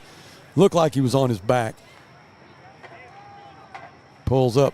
That is Ezra on the completion. Ezra now breaks out to the left side over the 30. Slung down at the 25. That'll be a 1st and 10 for the Bears. I don't want to be a homer. I mean, I like to call it like I see it. Well, no, it is what it is, You're a Northside guy. I am. That's the way it's supposed to be. Stop being a homer. Well, I mean, I like to think that we get the right calls. But I get you. I understand that. All right, 1st and 10 from the 25. McLean rolls to the right side. Looks for a receiver. He throws it. Complete. Out of bounds, but there is a flag at the 23-yard line. Don't tell me eligible receiver down. Could be. We haven't seen it yet. Yes, that's exactly what it is. You don't call it all game, and now 8:39 left in the 4th quarter, we see it. Well, they had to call it, I guess, make it. Now the line of scrimmage will be the 30.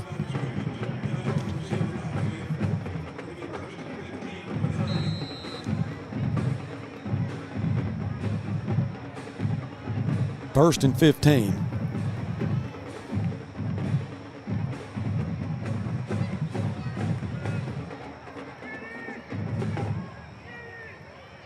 Moody rolls right side, still looking for a receiver. Just going to throw this one out of bounds. Now it'll be 2nd down and 15.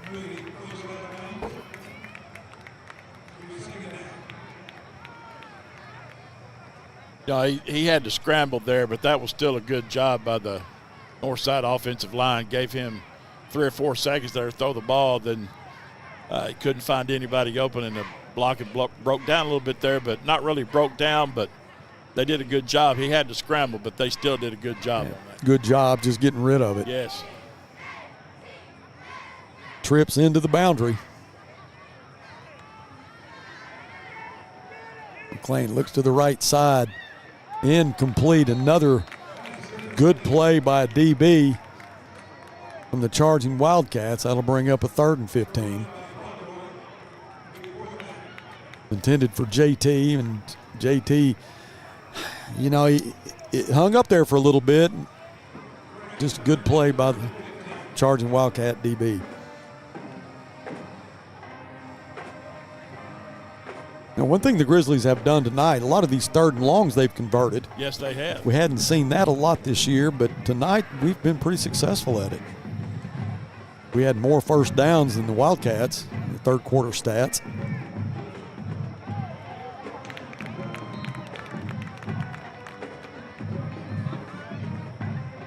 Nothing there. JT makes the catch on a little slant route. No gain, 4th down and 15.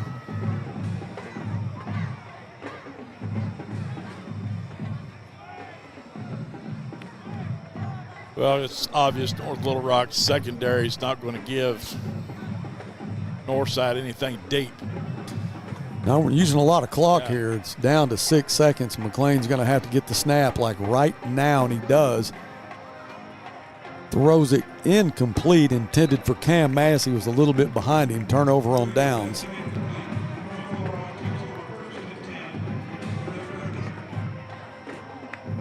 .7:31 left in the ball game.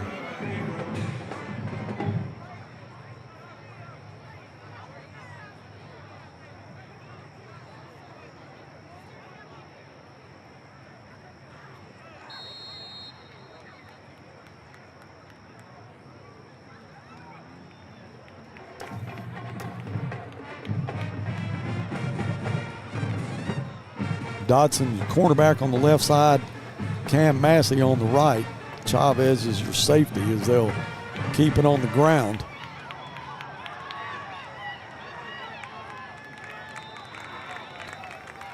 Well, nice job. Nice job running there by the charging Wildcats. Mr. Kavion Nichols, senior. Hadn't seen him much tonight, but nice run there. 1st and 10.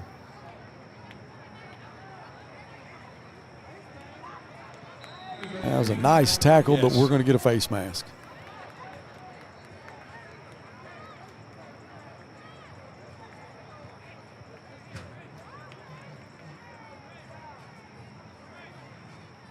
Had him stopped in the backfield, but caught his face mask. Oh, no, that's... What is it, offsetting? I guess.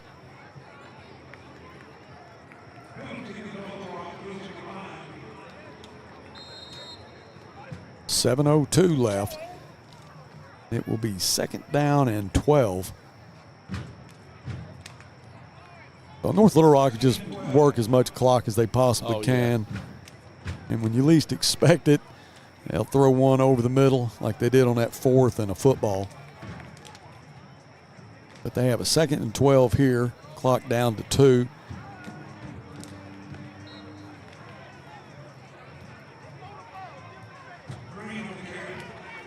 Well, they just work as much of that clock as they possibly can.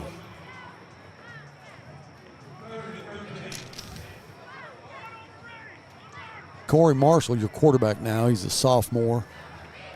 And I think his duty will be to hand it to either Harris or Smith.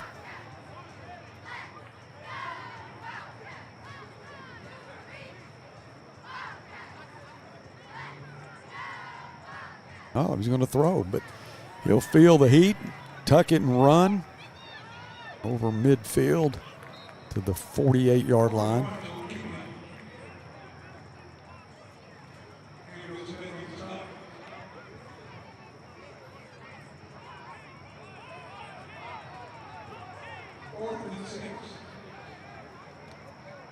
bring up a 4th down and 6, and they'll send on the punting unit.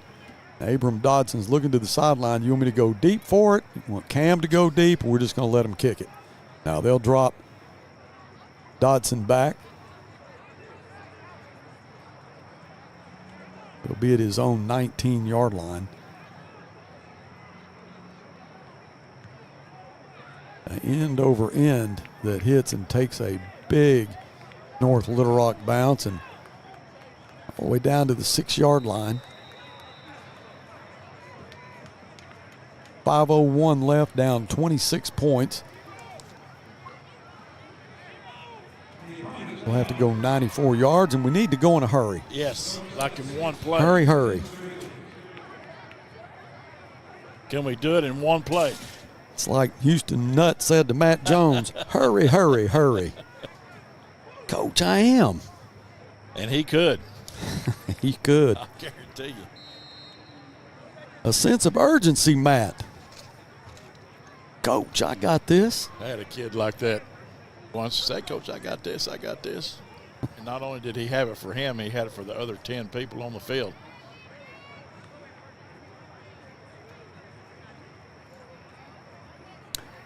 Isaac Wright with the carry right up the middle over the 10-yard line to the 14. Isaac, the gentleman that he is, picks up the linebacker off the turf after a nice run of 8 yards, 2nd down and 2.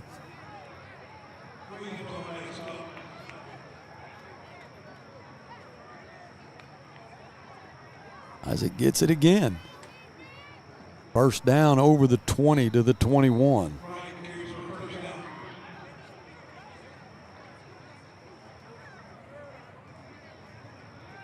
Should I tell our viewers that can't see you what you're doing right now that I don't ever see you doing? Go ahead and let it out. You are sitting down. I have never seen you sit down calling a football game. Isaac with a nice run again to the 28. Now it's been a long day. So are you tired of carrying me? Have you finally had it? Did your No, legs just finally give out? No, I appreciate what you bring to the table. Well, I know if I sit down, you got me. That's all you, man. That's right back at you. 2nd and 3. Let Isaac do it again. Puts his head down to the 30. He'll be short of the first down by 1.5 yards.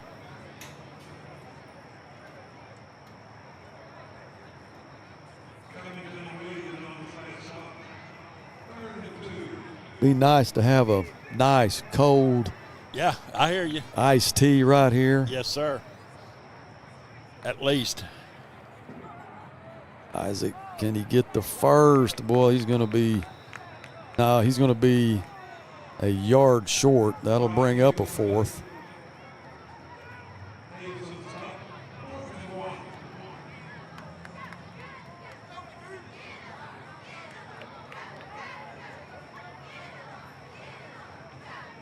With 3 minutes left in the ball game, the Bears will stay on the field with a 4th down and 1. Isaac will be the back. McClain wants to throw it. Cam will have to fight for it. Give it to him. Don't say he went out of bounds before he got the first. He got it. He's going to be right on the money there. Cam just had to fight for it to get it, and it is a first. They'll move the chains to 2:38 left in this ball game.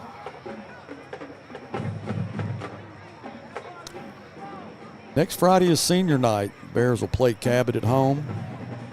It'll be a very emotional night for all the parents. That may be TK. Let me get a good look here. TK with the carry right up the middle.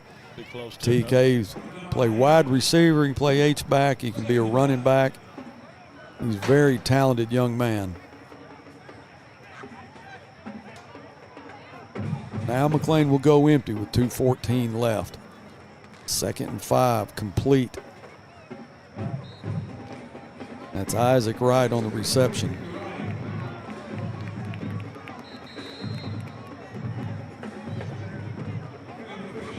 We have a man down, and I think that's going to be Isaac.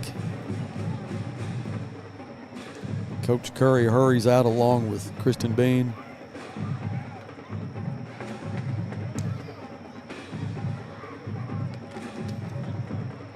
If they think it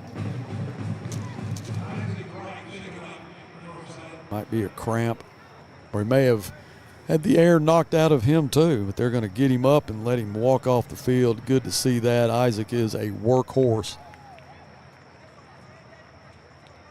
involved in every offensive play for the Grizzlies. With 2 minutes left in the ball game, he'll check out after he got a first down. Again, it'll be senior night. It's coming next Friday. Try to pack the stands for the Grizzlies and show our respect to these seniors. Moms will be crying. The dads will be doing something, won't they? What do dads do when you have a senior graduate? Thank God. At least that's what my dad did. I don't know about these. That's what my dad did.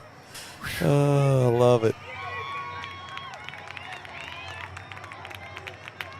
I think my mom did the same thing. I don't think she cried. She was glad to get you to the next level? Yeah, heck yeah. That was Jaleel Coven on the carry. Sophomore running back. Tyler Bartlett in the ball game now, but he'll check out. But he's still the quarterback. Coven gets the call again. Coven bulls his way up to the middle of the 48. Needs to get to their 49 for a first down.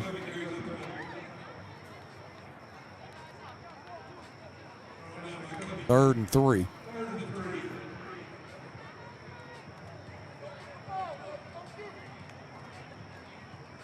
Coven again gets the call over midfield to the 46, first down.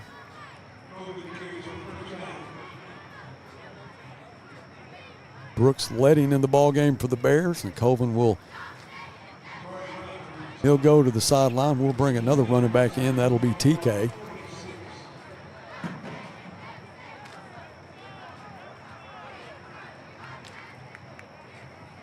Matthew Took split wide to the left side. TK with the call.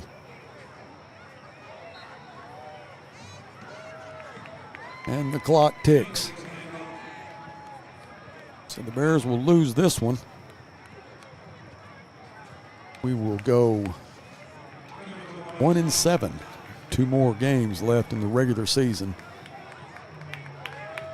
And that is Cabot and then Little Rock Southwest. I know the Bears came in tonight. Expectations. Thought we could come in and get a win here as the coaches will meet at midfield along with the players.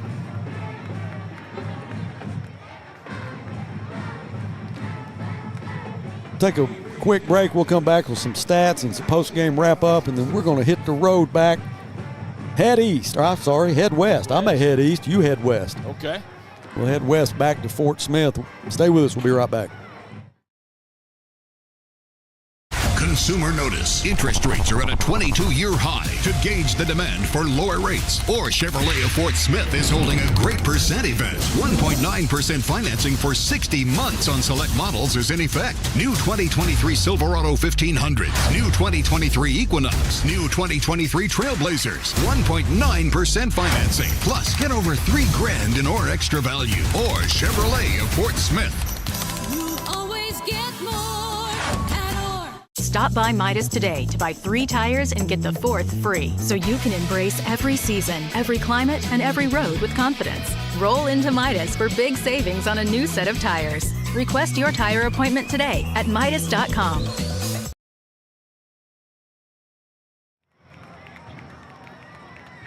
Long night for the Bears, but we got some final stats for you, Jeff. Yeah, these first downs, 27-24 for Northside.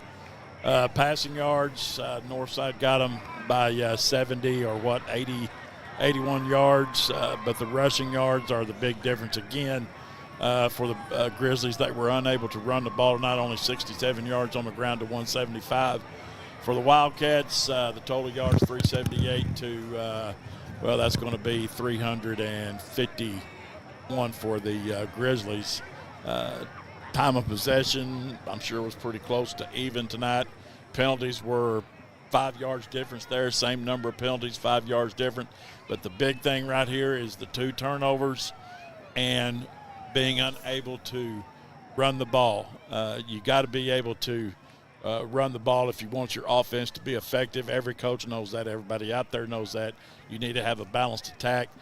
They didn't have it tonight, and there it is. There you have it.